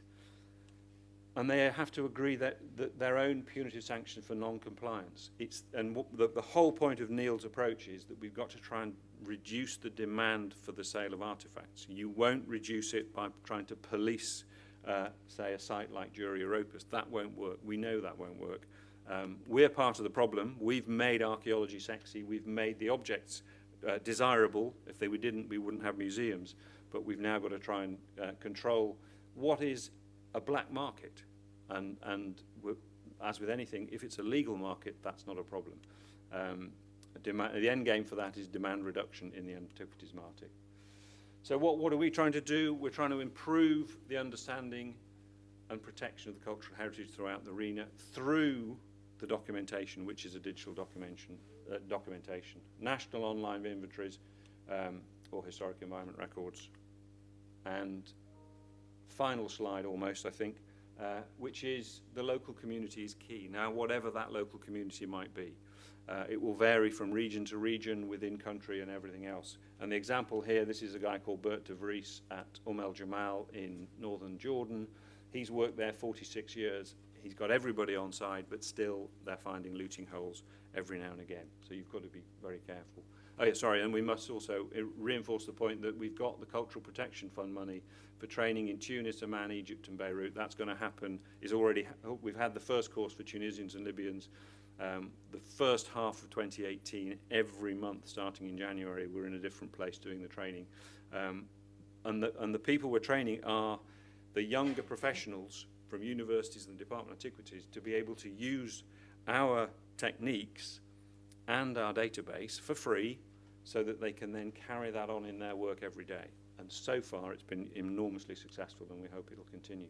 And here's just them training in Tunis November the 1st, and then the Libyans on the 21st. So that to me is really what I hadn't expected to be the outcome of the project when we first started, but actually it will be, because we will not only have created the data, but we will have trained people who can use the data in a knowledgeable and expert way. Any questions? That's it. How about that? 18 minutes and 20 seconds. Who'd have thought? Robert, thank you very much. I apologise for only giving you 18 minutes, so you could have entertained us, I'm sure for hours, and also to thank you for making archaeology sexy. You and Indiana Jones are probably the two that have done that. So I now have to introduce Anna Lowe, our last speaker from Smartify. I was so impressed when we had a telephone conversation. I went to a school that I sit on the board of governance for and asked them if they'd seen Smartify, so you might notice a peak, because they then put it on Show My Homework as compulsory downloading. So their homework was to download your app and to learn how to write TextPal. So without further ado, I'm going to hand you over. We started 9 minutes late. We are now 10 minutes late, so your coffee break will be reduced by 10 minutes, and Anna has her full 20. Thank you. Thank you. So I'm Anna, co-founder of Smartify, and one of the most visited exhibitions this year was actually in Venice at the Palazzo Grassi, and this exhibition, they recovered these monumental sculptures that had been shipwrecked by this ship and if in the Mediterranean. And they at the beginning of the exhibition, they showed you this documentary that was all about how they pulled up these items that had been at the bottom of the sea for 1,000 years. Of course, none of this was real. These objects were created by Damien Hirst, and he created this story to make to give the exhibition this whole other meaning. But because you're in Venice and the whole city's underwater, it was is it believable or not? And I think, at the moment, we are kind of constantly given this question, which is, what's real and what's fake? And, with Instagram, what's a filter or advertorials or, fake news? And more than ever, technology is completely changing our relationship to reality. And, in that world, obviously fiction and storytelling is so important for creativity and wonder, but the key thing is knowing the difference between the two and the times and the places when that difference is important. And I think technology has a huge role to play, or can have a huge role to play in helping us differentiate between those two. So my background is in museum education, helping people understand what they're looking at. And then I became the co-founder of Smartify, which is a social enterprise with a mission to make information about art more accessible. So Smartify was launched just 2 months ago in September this year. And it's basically, it's been called by the New Scientist as Shazam and Spotify for art. So the basic idea is you hold up your phone, it will instantly recognize the artwork, give you the information provided by the museum, and then you can save it into a personal collection across different venues, creating that kind of playlist feel that we have with Spotify. The app uses image recognition, as I say. So we launched at 35 museums in September, including some of the most visited museums in the world, like the State Hermitage Museum, the National Gallery, the Wallace Collection here in London, the RA here in London, Smithsonian, and many more. And it's just been named by Apollo Art Magazine as Digital Innovation of the Year, so it's been a busy 2 months. But what I'm going to talk about today is kind of how we use digital reproductions and what they can be used for, and also particularly looking at accessibility and the importance of how we present our information to basically open it up and give people more understanding of what they're looking at. So how does the app work? As I said, image recognition. So we use a combination of image recognition using the databases provided by museums. So that's images. And for sculptures, we'd also need to do a photogrammetry, so a 360 look at that object. The photogrammetry can be really, basic. It doesn't have to be these kind of high, expensive, really quality 360 degree. With using geolocation and, the database, the algorithm is able to know what it's looking at just from a few pictures taken on site. And we work with a lot of museums that are actually a lot smaller, and they don't have staff and they don't have funding to kind of have these really great technologies. So for them, we're just trying to make it as easy as possible to make information accessible digitally. And we, in terms of copyright of those images, the back end of the system, we do need like a slightly higher resolution image, but what you get at the front as a user is just that thumbnail, the studio shot. So, and often if the work is copyright, you can also get like a little message saying you have to enjoy this while you're in the museum. Sorry, it's not on Smartify. And you get the text. And so you can save that to your personal collection. But in terms of where the copyright lies, unlike a lot of other mobile platforms like Instagram or Google, we don't take any of the copyright as ownership by Smartify. So we make sure that it stays with the museum and they're completely in control of the data at any time. So I mentioned that Smartify has a mission to make art accessible. I think there are loads of benefits to having a digital wall label rather than a physical wall label. The obvious ones, they have to do with not having to kind of fight people to get right up close to the artwork or to like see the little number and punch in the code to listen to your audio guide. The image recognition works even if there's a crowd in front of the painting. You just need to, kind of get parts of the painting for it to instantly recognize, because it's as accurate as like a thumbprint.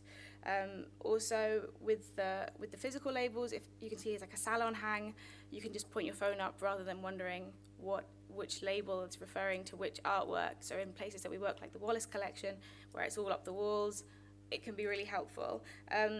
And the other thing you can do is save the information for later. So a lot of people, they think, okay, you shouldn't be on your phone in a museum. I agree, you should be looking at the art. But if you can glance at the context, get a little bit, save it into your collection for later, then you can go back and look at the YouTube videos, the hyperlinks, all of that kind of stuff, and you know that you've got it for later. And then finally, the most obvious is multiple languages. So if you have a digital wall label, the app will, you can use the app in any different language. We have a partnership with the Wikimedia Foundation, which is helping us translate text into different languages and just offer that service, so that instead of just, having your kind of basic wall label, you actually have, different languages. And then kind of beyond those basic accessibility features, we are really interested in making sure that we design with diversity and accessibility in mind. So we have a collaboration with the Arches project, which stands for Accessible Resources for Cultural Heritage Ecosystems. I don't know why all these European projects have such crazy names. But anyway, so and they reached out to us because one of their researchers, who's a visually impaired woman, she was saying that she was using the app already and she loved it because she could tap the text and Siri would read her the wall label out loud. So then we thought, oh, okay, that kind of seemed obvious to us to use those kind of design features that are built into the phone's hardware and software. But you'd be surprised the number of apps that kind of don't use those features. So we started working with them. And I guess, thinking about the way technology is going, recently we've had Google Assistant. It can literally give you on-the-spot information. It can listen to what you want to, the questions that you're asking. And also hardware is getting smaller and it's getting more intuitive with human experience. So it's really up to us, it's like kind of museum professionals to think about how we can actually use these technologies rather than keep reinventing the wheel in terms of accessibility, because what Apple and Google are doing are going to be much better systems than what we could make. And making the app accessible, one of the findings from Arches has been that people don't want to be categorized by their impairments. They don't want to be categorized by what they can't do, but rather they'd be like to be asked what they can do. And so, for example, they want to be treated as people who have differences and difficulties with perception, memory, cognition, communication. And for us, it's really important to sort of make sure that the app is accessible for all, because that's basic good design. But an example of kind of the things that don't work so well, websites like this that are called Disabled Go, it's kind of unfortunate wording, even though the service provided is a really important service. It's telling you which places are accessible.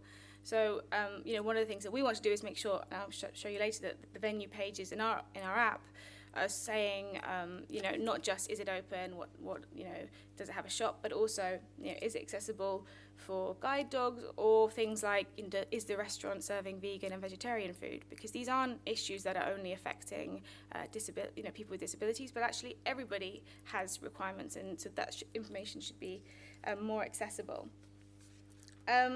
So our work with Arches has really been really helpful to help us tweak design elements of the app, particularly for people on the autistic spectrum or low vision. So not using bright colors, making sure that the buttons are clear and the layout is clear, increasing the size of the wording, and actually turning down the AR features. So this is how the app looked right at the beginning, which is, you can see that kind of see-through layer. We wanted to try and test design features that made you still feel like you were in the museum, and encourage looking at the painting rather than looking at your phone. But actually people found it quite confusing, and AR is still not actually at the stage yet where it's really slick and easy to use. Like that kind of Pokemon Go thing is actually can be quite annoying for people. So we kind of turned that down quite a lot. And I guess what I wanted to say about that is that, again, you can learn a lot of things from these working with these kinds of people, because actually we all have the same kind of feelings ourselves, I think. So a recent report by Culture Track, which is one of the biggest surveys of opinions of culture in the USA. So it's like 1,000 people, and it matches in terms of the demographics of the US. They ask people things like, what do you think about technology in museums? And people have really subtle and kind of nuanced opinions about it. So they like the fact that it can make old experiences feel new. They like the fact that it makes experiences more shareable. And they like, being connected with more information. But at the very same time, the people are saying that it doesn't feel authentic, that technology can be too complicated or it can stop them from connecting with the information. And so, we want to avoid this kind of thing. And technology in museums is, using mobile phones in museums is like still really controversial, and a lot of people think, we shouldn't be doing it at all. So for us, it's really about reframing the phone as a device for engagement rather than a distraction. And there are design elements that you can do that, and the smarter these phones are getting, they are literally supercomputers. So it's about moving people away from taking selfies and using them as tools for engagement. So yeah, some of the questions that we always ask ourselves when we're designing new features and working in user groups is, does it engage or distract? Will it simplify the experience or add an unnecessary level of complexity? And does it feel authentic? And these are things that I think actually a lot of times museums don't necessarily ask. They kind of pack in all the features and think this is everything that we want to get in. There's so many stakeholders in different departments who want to do more and more and more. And then you end up with a product that's actually not very user-friendly or engaging. Some of the most successful products recently are like the Tinder swipe and these basic gestures that are very simple design features rather than packing on things that people have to do. And I like this quote from Kathy Sierra, who's a great game developer. She says, "It does not matter how awesome your product is. Your awesome thing matters only to the extent that it serves the user's ability to be a little more awesome." And I think that's very true, that we can be kind of like, I want to do this and this, and I've got these great ideas, but actually you have to kind of pare it back. And working with people with different impairments has been really helpful, actually, for us in terms of design. So yeah, just looking kind of to the future, what we're planning to build in now. I mentioned the Museum for All, so adding kind of the Museum for All as a database of all this kind of information about accessibility in different museums, and we're going to add that into our venue pages so that people can click and know, as I said, like about the restaurants and what kind of features the museum has. I think also one of the real amazing things about a digital wall label is having different narratives. So at the moment when you scan, you get the museum text. What if you get like a feminist interpretation or children or all these different things that you can add in really easily with a digital wall label. And again, sign language. So adding in, this is just a little mock-up, but adding in kind of sign language so that you can click and get that accessible, and also click on the image and have it displayed for colorblind people, for example. So turning up and down the filters and how you can see that better. So those are just kind of some of the ideas that we're working on at the moment with Archers. And yeah, I think like going back to the Damien Hirst, it's all about the story. For me, these objects, protecting them is one thing, but we still have that experience where people walk into a museum, they'll glance at something, feel disconnected from it, and just move on to the next and the next. And it really is about empowering people to think, actually, I can look at this, I can understand this. And we're all very used to using our phones, so I think that sort of bring your own device model can be really helpful for this. So yeah, that's all I have to say. Thank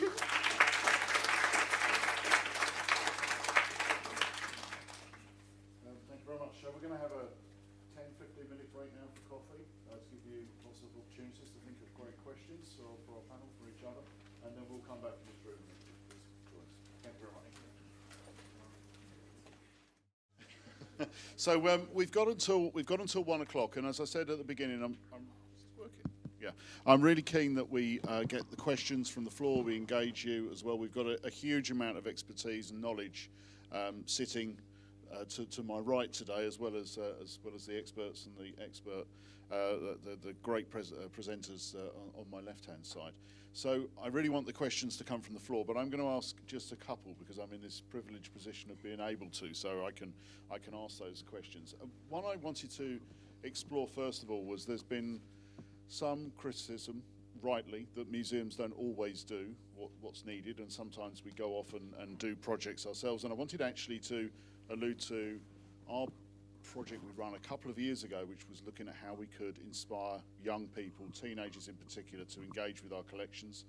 And technology was available. So an app was developed, and it was quite a lot of money was spent on developing an app that would be able to be used and would encourage young people into the museum. And when it was actually tried with young people, they turned around, Faye, and said something very similar to what you said earlier, which is actually we want to engage with the originals. We don't want to use our phone in the gallery. We don't want to use our battery up. Was the most common thing, that actually your mobile phone battery for a 14 to 18-year-old is for social media use, going back and to the museum, telling the world that you're on your way, not for use in the museum. And I just wanted to see from the panel, because of course, Anna, this very much affects your world as well. What's our view on that? What is your view on that? Does using your mobile phone as a young person help you understand objects? Is it an enabler, or is it actually something that we should be avoiding? Yeah, I mean, so I do think that mobile phones can be obviously used in the museum, but there are so many design things that museums don't necessarily think about, like in terms of just how long it takes to download, what's the data, you know, how much data they're using, all of these things that actually impact how people have like 2 seconds of interest on anything before they give up and they're like, no, I can't be bothered. So I think unless you make it completely seamless and as kind of like, you know, something like Google Maps or these kind of things that we do use and they're well made, then you can understand why teenagers give up, I think. What do you think from your perspective? You've developed some wonderful apps for youngsters, clearly. I think from our position, it's looking at a co-design process as well. So what we're now trying to do is not design in isolation and kind of project to people what we think that they should have and how they should enjoy a site. We've got fantastic technology that allows people to interact and learn in so many different ways, but it's about their voyage of discovery with it and how they can relate to it. So we're working just now, I was just talking in the break about developing educational resources for a project that we've been running for the last 18 months to document and scan the Forth Bridges. But we're now working with educational consultants, we're working with teachers, we're having design sessions with kids in classrooms, and we're looking at what would be of benefit to them. And it's if we don't develop content that's designed around the users and their experiences and what they want, then they won't use it, and it'll be dropped incredibly quickly. I'll just add quickly, I mean, I think adults are easy. Adults will go to a museum and they'll download a specialist app for that museum. Parents will download an app for their young children to use, but teenagers are very tricky. And I think the more museums can use existing platforms that teenagers like to use, the better.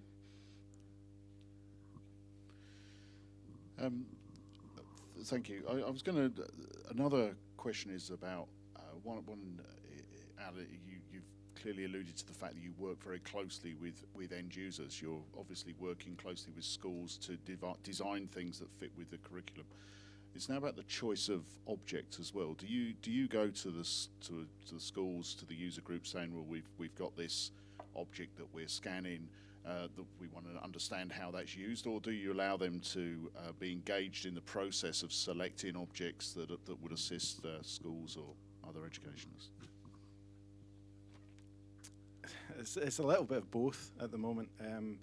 We're really still testing the water with a lot of this. I've shown earlier that we've opened up the engine shed, and it's a great platform for us to be able to be developing digital assets in one room and just be able to deliver them in a hall to 100 people through iPads and tablets and get immediate feedback on what we're doing. Just now, our projects are more focused around conservation and management. So we are undertaking programs to digitally scan all of the properties that we look after. We've now started doing that with all of our collections as well. And we have outreach and educational events within the engine shed and within the body, and we will then tailor content towards them as well. So we're we're doing a bit of both. That we're talking to schools and engaging with them and finding out what they want to learn about and trying to develop lesson plans around that. But we're also undertaking a much larger project to document and capture everything that we have as well. Anna, what's your experience of that? Do you work with schools in selecting objects that are going to be included? Well, we instead of focusing on accessing information from when you're at home or at school, we're really focused on the museum experience and getting people to visit museums. So that's the area that we look at. And in terms of like user design, although a lot of museums will say to us, oh, we've only got really good information for these top 30 works, or these are the highlights of the collection, let's put those on the app. For us, we really want to empower people to feel like they can just literally look at anything and get information on it. So we would prefer to do everything and the whole collection, so that people, and then, you know, some things you might make a trail or a tour on top of that. But the idea is that you can literally look at anything and get information about it, and that's the goal for us. Big ambition. Bob, the other question, I suppose, with leading on from this about selection of objects is the ethical position about which objects we pick, what control there is. Museums should be very careful about the objects they display, that they have a correct provenance and history. How important is that, or how can we control it, in fact, in the digital sphere? Well, it's actually whether you can research an object or from our point of view, something that might have come from an archaeological site, and the provenance is not clear. Should a specialist, should a scholar get involved with that object? And we had a seminar recently in Oxford just last Tuesday, in fact, and it was very clear that the majority of the audience said absolutely not go near it, because you're giving then credibility to that object by studying it and publishing it, where actually it came from a looted, and by not even asking the question. And later on, we went out for dinner afterwards, and somebody from the Institute of Archaeology in London said they have now an addendum to their contract that says they will not study anything unless they know exactly where it came from. And this is all part of what I think we should be getting involved with, which is the demand reduction, which is, if everything is fair game, then of course there'll be more and more looting artifacts. And there's been, there are quite a number of it, and I'm sure Stefan will know more than I would about this. But it does seem to be, it's an issue that's come up in the last 30 years. It was never an issue when I was a student, but it really is now at the forefront of what should we be able to study. The great thing about being able to do it remote from our project in terms of remote sensing is there are no boundaries, because it doesn't matter what country it's in, whatever else, we're just looking using satellite imagery. And that can be an issue, and the restraint on us, which I wasn't able to get into in my talk, is that although we use open access, we use an open source software to develop the database, but our funders quite rightly have said it's all open access. But we don't want to make the matter worse and give people location of everything. So what we've said is there's this amount of information that's available to anybody, and then you have to register. So we need to know that you're a bona fide student or somebody, it doesn't matter where in the world you are, but we need to know who you are rather than just saying you go and loot it. And actually the thing is, most people who want to loot sites know where their sites are. That's the point already. And yes, professionally we've got to do that, but actually they know where most of the sites are. If you look at the sites that are looted in Jordan, it's the really big ones that have been looted. They've been looted by the local community as a means of earning an income. And that's the sadness of it. Anybody else want to know? I mean, with digital copies, of course, as well as the provenance of the original, we've also got the provenance of the digital copy. Any copy is a snapshot in time. How important is it to record that and make that obvious when that copy was made, how it was made, what degree of accuracy it is? Is that an important feature as we go forward?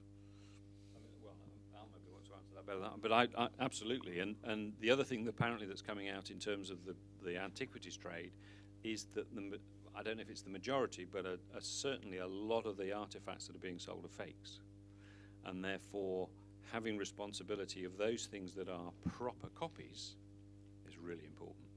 Otherwise, you just have a complete completely crazy market. I don't know about that. Yeah, I mean, for us, in terms of the projects that we've worked on and throughout the world, metadata and compelling, accurate records of the work that we undertake is incredibly important for us. It is really important to emphasise that a scan or photogrammetric model is a snapshot in time of a site or an object. It's not preserving it in that sense. It's something that we're aware of, and we have programs in place where we document sites over time. So having that information as an archival record is incredibly important, and even the provenance of digital models, knowing where they came from, knowing how accurate they are. Has there been retouching? Has the model been altered in any way? There's lots of things that you can do digitally that people will then maybe accept as being, well, that's on the digital model, that's obviously there for the original. So being able to track that process and have a record of it's incredibly important, I think. One of the interesting things that we found when sort of setting up the app is how many images that are online of artworks have been retouched, and actually for image recognition of the object itself or the image itself, that can pose a challenge because the algorithm is looking for exact matches, and it's saying no, this is it's much brighter, and the grubby version in the museum looks nothing like that. Just one last question from me, very simple question before I hand over to the audience. If we go through with this sort of utopian world of all museums sharing all objects freely for the use of museums, for schools and universities and everybody, what's the most important thing for us to remember to make this useful for yourselves and for your audiences as we go forward? That's a toughie. Vernon? I do think the provenance is key, and in terms of having the correct information associated with it. So one of the things for us is, if it's using image recognition and you scan an edition of a work or a facsimile of a work and it's in a different collection, and how do you make sure the information that is presented is accurate and it's reflective of what that actual object is rather than what it looks like? So that's, I think, in terms of digital and copies, that's a huge it's really important to make sure you're tagging both in terms of geolocation, the collection, the accession numbers, all this kind of metadata for us is really important to get right. Otherwise, you can get in a mess very quickly, I think. I mean, I'm not a museum person in any way at all, but I would say it's honesty, so that everybody knows either where the real object is, what it is you're looking at, why you're looking at it. And the example I'll use, an interesting anecdote, was at the Mary Rose Museum, when they were opening up the new museum not many years ago, they got the people of Portsmouth in as a trial, and the feedback was fantastic, love all the objects, pity they're all replicas. And they went, no, they're not. Those are the original objects that were preserved in the sill. So they had to find a way of conveying the fact that these beautifully preserved, the crow's nest that was in the bottom of the Mary Rose is perfect. And they said, oh, it has to be a replica. No, it's not. So it's actually being honest about it and showing, and the way they've done it is for where say a blade has gone and they've got the handle, they've used frosted perspex to show the difference. But there's so few of those, the people of Portsmouth hadn't spotted it. And they had to say, and so actually being honest that you've got something fantastic that's real, and equally a copy, you say, well, this is a copy, but it's a damn good one. Just be honest.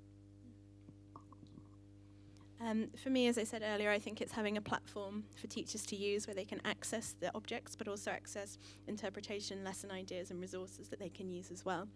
And again, being able to download, adapt, put those objects in different contexts, I think would be incredibly valuable for education.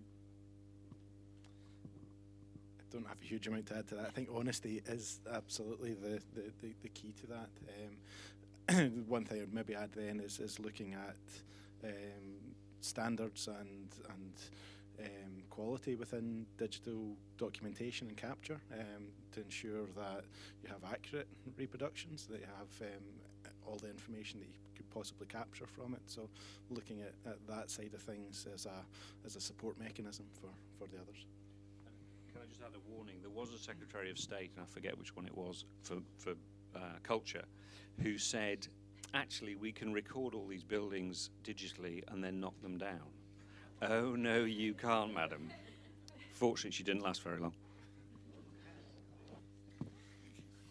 Okay, I'm going to open it up to the audience. I can see Charlie's got his hand up straight away.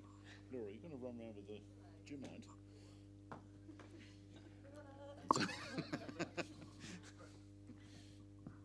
Thank you, Brennan. I had two questions, but you answered one at the coffee break, so thank you. But for all five of you, what could be the practical application of digital reproduction for dealing with the thorny issue of the Parthenon marbles? I'd be interested in all five of you just saying...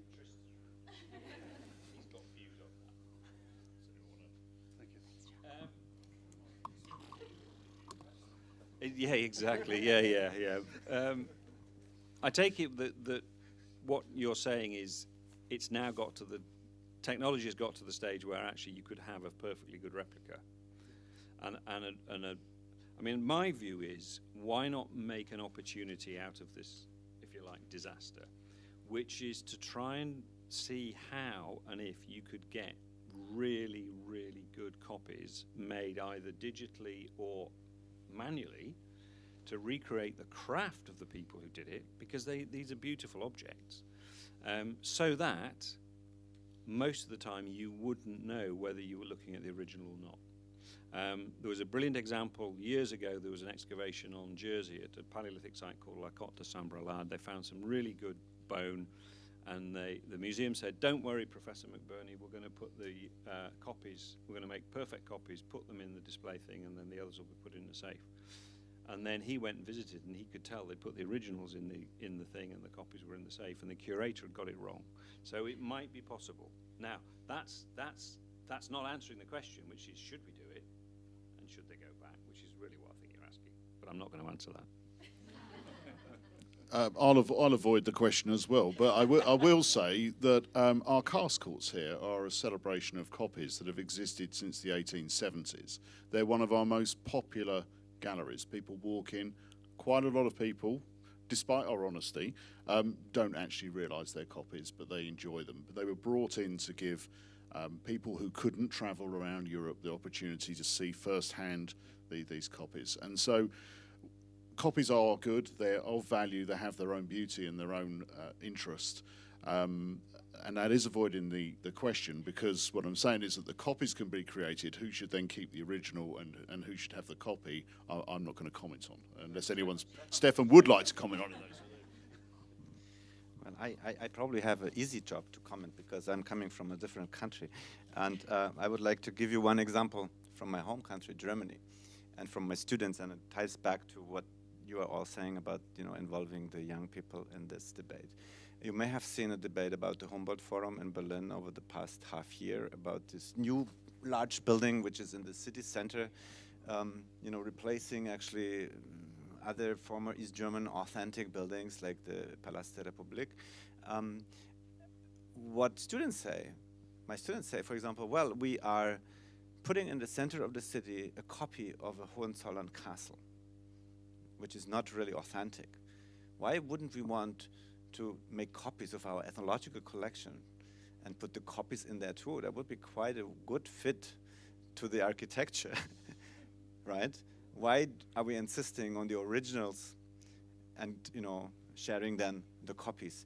That is the view of the young generation. That is definitely not the view of the museum directors and not even mine, I would say. But, I just want to give this, as a thought. And the other interesting point I think we could refer to is what Al was talking about, the richness slab, which so often the question is not about countries, it's really about the locals versus the National Museum, and as we see in Jordan, as we see in Syria, that we see in Lebanon, that we see all over the world, that not necessarily is, or Nigeria, for example, just talking about the Humboldt Forum, what is with the Benin bronzes? Are they supposed to go back to Benin City or to Nigeria? Who is actually really the owner? And it's very, very complicated a question, but I think it's important to think about the importance of the copies. And the last point I would like to make for your slide on the Mona Lisa, which I liked very much. Most of there's a very good slide, because the people go and they want to have the photo of the Mona Lisa, and what they don't see, unfortunately, is this huge canvas of Veronese of the wedding of Cana, which is in the same room on the backside, which actually is also a looted artifact from Venice. Well, not even seen by like 99% of the people who visit the Louvre, and where actually the restitution of a copy made the absence of the original a few years ago in Venice much more painful than the absence of the original was since 200 years. So I think they're all aspects which you can consider. But just as a last point, actually two last points. One thing, which metadata.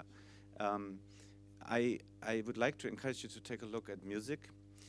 It's a very interesting thing. If you go to music shops and download Caruso and Callas, you can get the same concert, remastered, frequency boosted, noise reduced. You would not say that this is the same concert, because nobody is ever recording the metadata associated with the impact and changing of those records. And I think we should make sure that maybe in our field we don't do that, because a lot of information is lost. And I finish by saying that you know, the nice thing, if you come from Germany, I mean, coming from the US and from Germany, now I don't speak with my US hat, but with the German hat, is you come to this country and you listen to these presentations. You just translate them into German language, go back, and you are the most avant-garde you can imagine to be. So I just want to compliment all of you. It was just amazing what I learned today again, and how important is your contribution in the European projects. I just want to emphasize that because it's just unbelievable. Thank you very much for all of your presentations. Can I just add a comment about the? Do you want? I don't know whether Anna and Faye want to talk about the algae marbles. You might not. My co-founder is Greek, so we talk about it, but privately. Imagine a scenario in 10 years' time where, and it was something that was being discussed over the break, which is the copy has a story in itself. So if the British Museum was brave enough, this is a scenario, not necessarily my belief, all right, that if the British Museum was brave enough to say, right, we are going to give the originals back, because, and that's not to admit any guilt of Lord Elgin or whatever, who cares anyway. But the Greeks, exactly. No, I meant the Brits, but the Greeks. So the Greeks get the original back, and then there's these fantastic copies in the British Museum. The story is even greater then, because you're telling a revised story, and it's not necessarily solving what, but it's part of the journey of that story. And actually, Stefan, you mentioned it a couple of times in your slides with the fish and all that other stuff. They go all over the place, don't they? I mean, why is it we've got the Rosetta Stone? We happen to beat Napoleon in the Battle of Abu Qir Bay. You know, it's all to do with power, and surely we need to get over that in Europe, where we're all. Oh, don't mention Brexit. I don't need two microphones. Again, I'm not going to answer that question, especially as an ex-BM employee, but I mean, that's given me a very interesting question to take back and ask the children. I'd be very interested to hear what they thought about that as well. Do you want to add anything? No? No, it's only Anna who's not spoken, because I'd stole the microphone. Decline. I think the idea of living heritage is quite important as well. When you speak to people who are living with heritage and still using it, their view on its authenticity and whether or not it's copy, rebuilt, remastered is really interesting. I was talking to some people from the Philippines who were very keen that when their heritage was flattened by natural disaster, it actually wasn't built in an authentic way, but it was built in a way that symbolised the original, but actually gave it more structure and more purpose so they could carry on using it. Which again, I sort of question here when we say the Greek people want the originals back, whether it is the Greek people, whether it's a few people who work in national museums again, rather than actually a national movement to do that. But anyway, I shouldn't be scared. Any more questions? I'm sure there are. There's one at the back.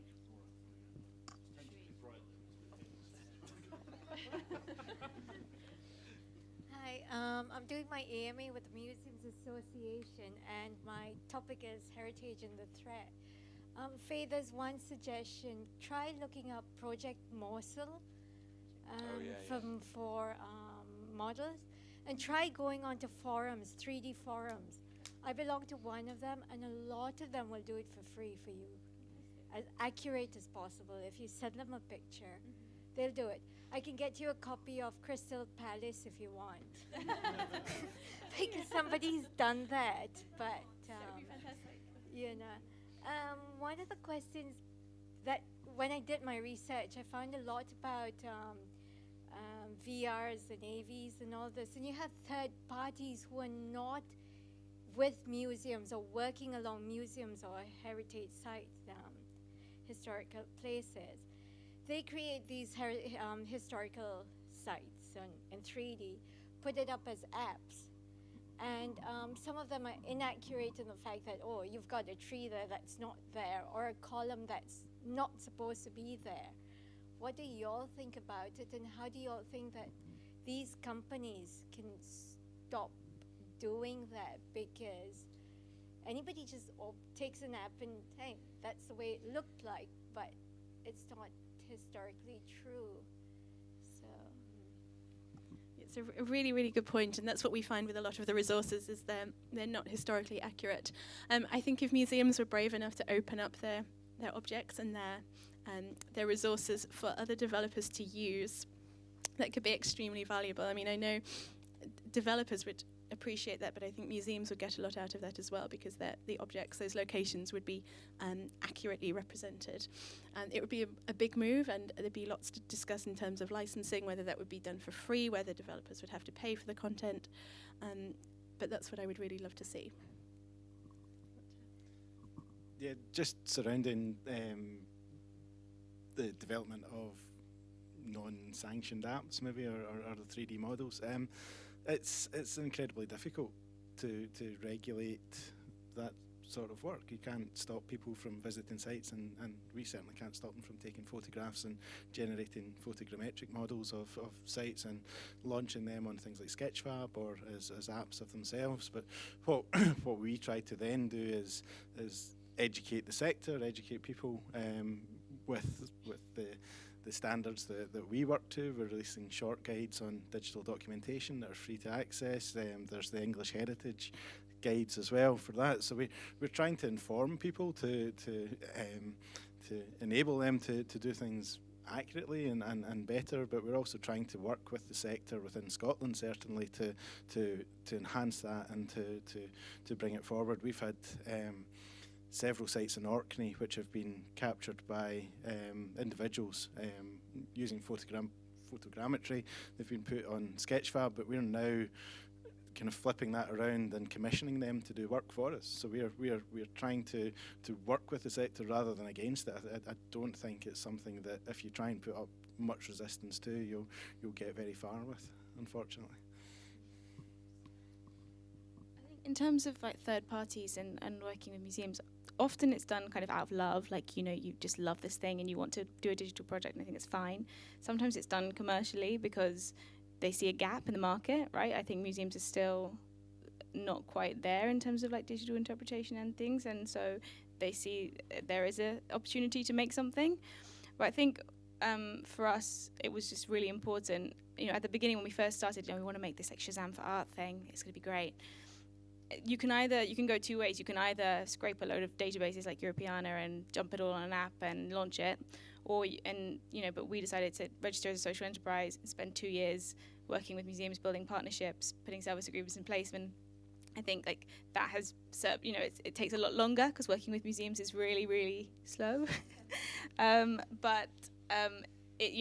think overall you get the better content at the end, and it's like if that's your goal, that, you know, then it's worth putting the time in. But for some people, they just want to, you know, it's a long process. They might not have access to museums, so it's hard to know why people are doing it. But as long as I think people are being transparent about the information and where it comes from, and it comes back to the honesty thing, I don't necessarily see a problem with it, but personally. I think it's also important to remember that an object has a life, and every time you scan in it, whoever it is, it's just one snapshot and one choice. You've recreated something from a particular time, and you use things from a particular era because they fit with the syllabus, but actually that object has a life, which I've always liked the idea of that Google timeline, when you can look back through the maps, through the ages, and see how a site has changed. And I think in a really ideal world, you'd be able to do that for every object, that you wouldn't need to you could look at it throughout history as it evolved. But you have to be careful. My next door neighbour in the village where I live was in the army in Afghanistan. He said go onto Google Earth and have a look at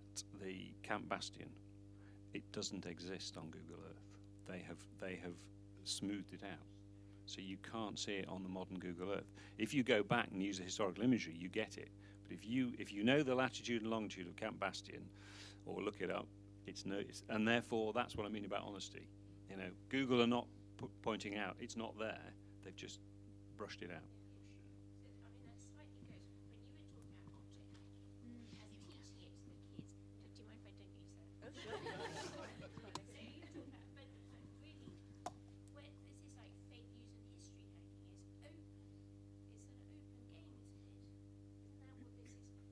Yeah, but isn't that the point of us as historians, as archaeologists? We interpret. I didn't say it, but I often say it in the longer lectures. Everything we do is our interpretation. Now, whether you want to call that fake news or not, there is no such thing as an absolute truth. It's just what we happen to believe at that particular moment. And once you've come to that conclusion, you may as well listen to Trump as anybody else, because we're all bullshitters. Yeah, I think, with the object hacking, obviously that would have to be done very carefully.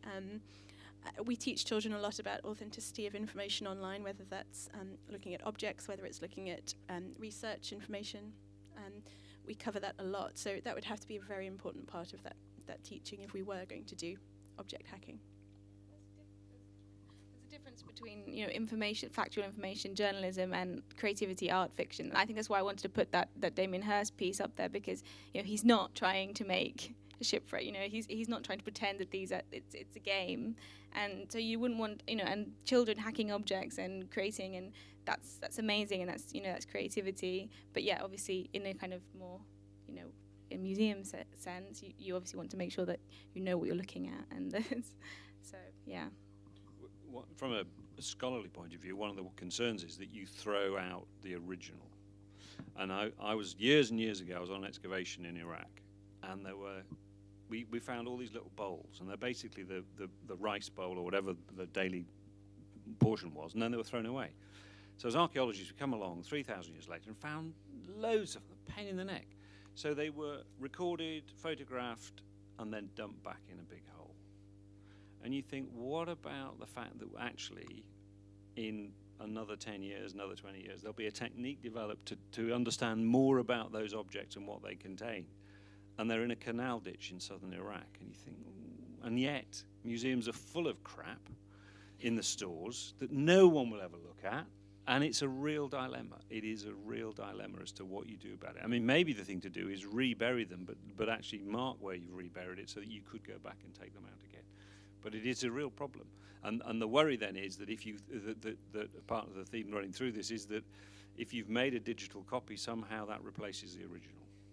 And somebody told me a story of a library that digitized all its manuscripts from the medieval period up to the 19th century and then chucked out the originals. I always think of the Google Book project, like it kind of just disappeared. And it's like, that was a huge amount of effort, and now how can you get access to those books? So if you leave it up to kind of, third parties, commercial organizations and you rely on that, then disappears.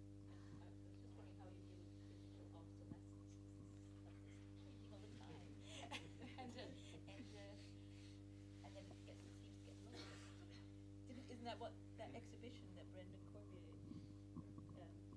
Yeah, well, something we've been discussing in Reach is the obsolescence is, not only have you got to keep the digital record, but you've got to keep the technology and the training to use it. In 30 years' time, no one will be able to use the hardware or the software that is used to produce these things. So, and actually Reach has, so I'm going to avoid this question, because Reach has got a technical committee forming to discuss that exact issue, because it is hugely important. But I think as well that there will be an obsolescence built in by things not being migrated from one system to another as they develop. At the moment, as you have a pile of data and you move to a new system, you only take with you what you need, and you leave the rest in a sort of archive system. And I think this will have a natural process of selection where we will in your words, Robert, reduce some of the crap and just take the useful stuff, because we can't preserve everything. I'm sure I never used the word crap. Our funders have challenged us, and they've said, will the University of Oxford guarantee access to your data in perpetuity? Well, my heart sank, because then I got in touch with the Bodleian, and they went, oh, that's a good question. Oh, yeah, well, that'll cost you £5,000 just to even enter the door to answer it. And what they were saying was they could keep our data in the Bodleian so a terabyte of data they would charge us £5,000 in perpetuity, but that's just the data. No one could have access to it. So it would be a bit like saying, here's a library, but there's a locked room. If you haven't got the key, you can't come in. You've got to have the interface, and developing that interface is what costs the money. So I've said to the funders, yes, we can guarantee it in perpetuity. However, you, the funder, has a responsibility because you've helped create this. And therefore, there's a joint responsibility because we want it to be accessible to as many people for as long as possible. That's what we're about. But that costs money. And we should be passing it on to the next generation. And so we have to think in 20 or 30-year timescales. But when you think how fast technology changes, you know, I mean, my PhD was just about written on a computer, and there were these great large floppy disks that we had to carry around. And then they became the little stiffies, as they were called. And then there was CDs. I mean, and now you just have a phone, don't you? Or an iPad or a laptop. No, well, yeah. But it's changed, and I think the pace of change will continue. I don't think the change will slow down. But Al, you've been thinking of a lot about this now, haven't you? It's just a constant headache, to be honest. But the rate of change in being able to archive is being outpaced by the rate of change of data capture as well. So we are now using systems where if it's £5,000 to store a terabyte of data, we would be spending over £10,000 a week for lots of our projects. So it's looking at that. We can easily capture 2-3 terabytes worth of photography, laser scan data, video, sound, everything, and that's just increasing as technology moves forward. So being able to actually hold copies of that data in archival formats and raw formats, but then processed as well. So when we start actually processing the data, then it grows exponentially as well. So it's not just about storing what you have in the field, it's what you've turned that into and processed that with. So it's a huge problem, and it's a huge challenge, really. The technology is there. It's funding that I think will be the big aspect of that.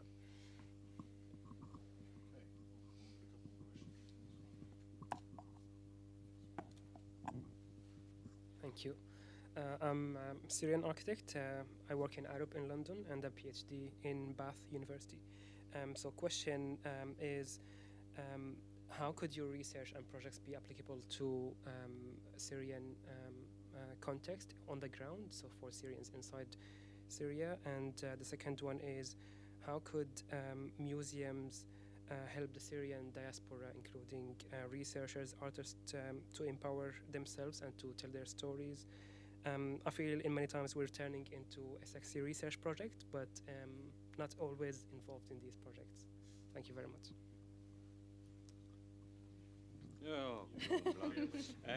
Part of the reason we partnership with Durham is that the archaeologists in Durham have worked very closely with the Syrians in terms of survey. So there's a thing called Shireen, and I can never remember what Shireen stands for, except the S is Syria and the H is heritage, and then it's some research network of information, everything else. But it's really important because it's bringing all the both Syrian archaeologists and foreign archaeologists who work together to continue the dialogue while they at the moment when they can't get physically into Syria, and to support the Syrian archaeologists who are on the ground doing fantastic work, as Stefan mentioned, almost undercover. And the most recent Director General, Mahmoud Abdul Karim, is now in Germany, I believe. And so there's a lot of change going on in the professional world, but we're trying to be as helpful as we possibly can. And actually our project is there so that when the DJM, which is the Ancient Monument Service in Syria, is able to have a dialogue with us, we can say, this is the data we've got, you can have it, you can use it to help improve the cultural, the protection of your cultural heritage. So that's as far as we can go. We've also, through Oxford and one of the colleges, funded a Syrian academic who, if he can get the visa, but he lives in Turkey at the moment, if he can come, he'll work for our project, and that will be a really good way. But it's about building networks, but it's not easy. Anybody else want to comment? Did you want to add? Yes, if I may add that, I mean, I may have spoken about that before, but I really believe that the situation, I mean, we had a meeting on the post-trauma reconstruction Aleppo with UNESCO in Beirut on the weekend when the war in Syria was actually beginning to last longer than the Second World War. That was in early spring this year. You know, there's a lot of damage that has been done and is continuing to be done in the country. I believe, and I just want to emphasize that again, that we have to work with our colleagues in Syria, also in the Department of Antiquities. I personally totally reject this idea that I'm collaborating with the regime. Of course, I have been lambasted for collaborating with the, that's, you know, good for Germans to learn a new English word. So lambasted was the word which I learned because I have been lambasted for going to Syria. And I think that we have to work with them. We have to distinguish these young architects and archaeologists who try to record their work, because it is about sustainability, and it is them. It is not Yale or Oxford who will save the cultural heritage. We also had a discussion about Iraq and the liberated areas in Iraq, that no university and no entity in the West can sustainably preserve the cultural heritage in these huge and culturally very important countries. So I think that's what we should keep in mind. And if the media continue, and we just had this problem with, you know, we're now meeting in Delhi this week. I mean, I'm leaving tonight for the General Assembly of ICOMOS.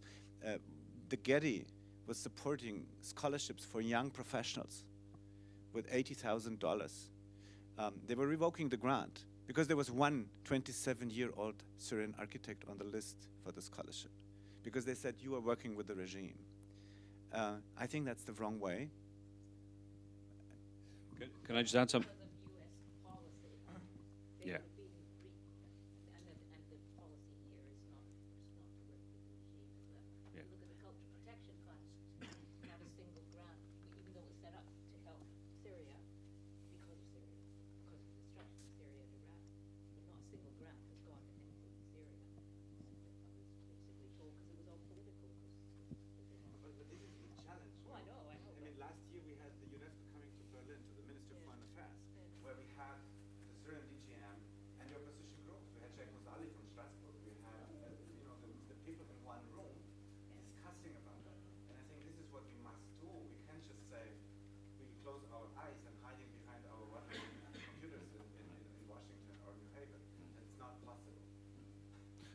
Just 2 points. One was the point you just made, and the other was that more damage can be done in reconstruction than the original damage in the first place. But going back to the Cultural Protection Fund, one of the reasons we applied was for Syria. We have been told by the Cultural Protection Fund that we can't, nobody can benefit if they are direct employees of the Syrian government. And I've said, can I have that in writing? And they said, because we were set up to help Syrians. And they said, no, because we've not had it in writing from the Foreign Office. And I said, well, get it in writing. Otherwise, I may be a very bad boy. We've got time for, sorry.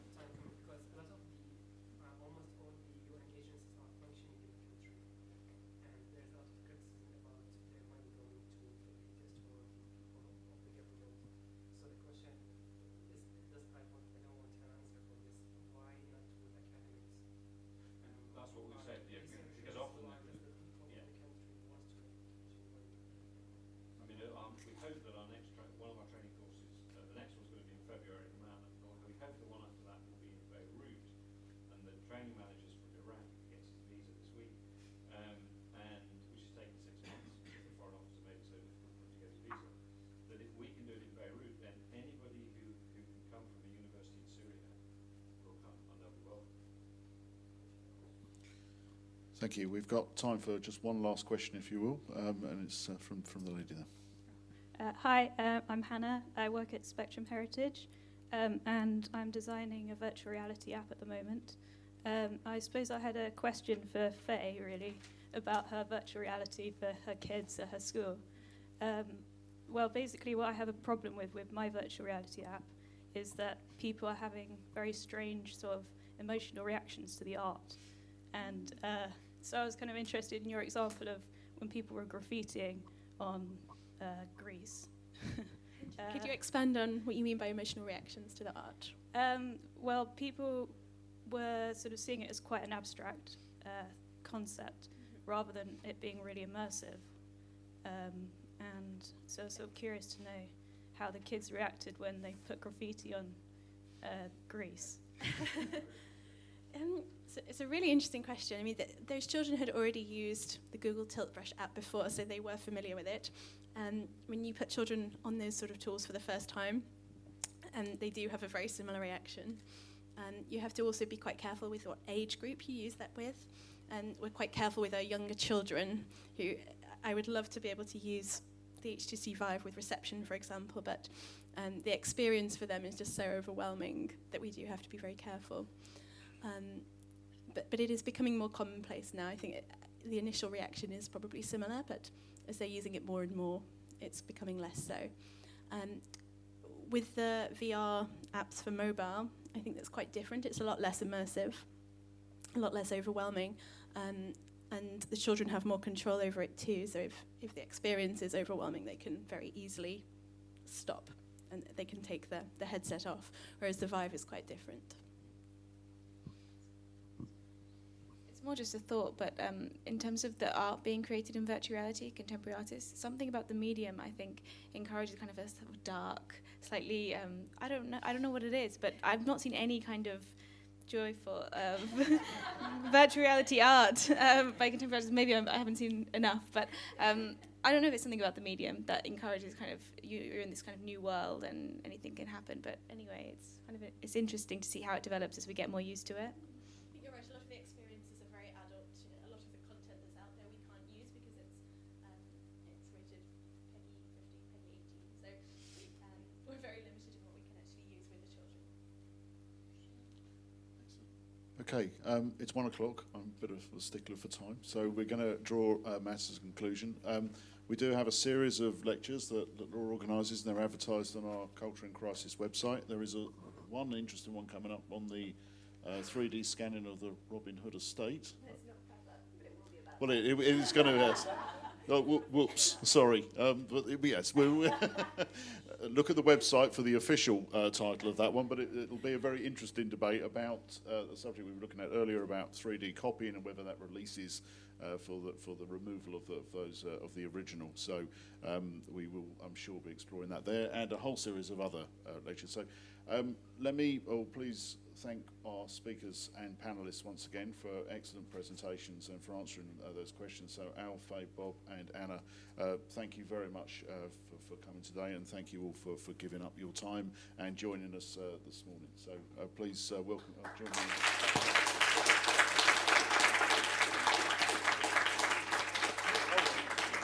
And I should, of course, it goes without saying that Stefan, my partner in crime, thank you for coming all the way here and to have to fly from here to Delhi as well for your very valuable contribution and continued partnership with the V&A.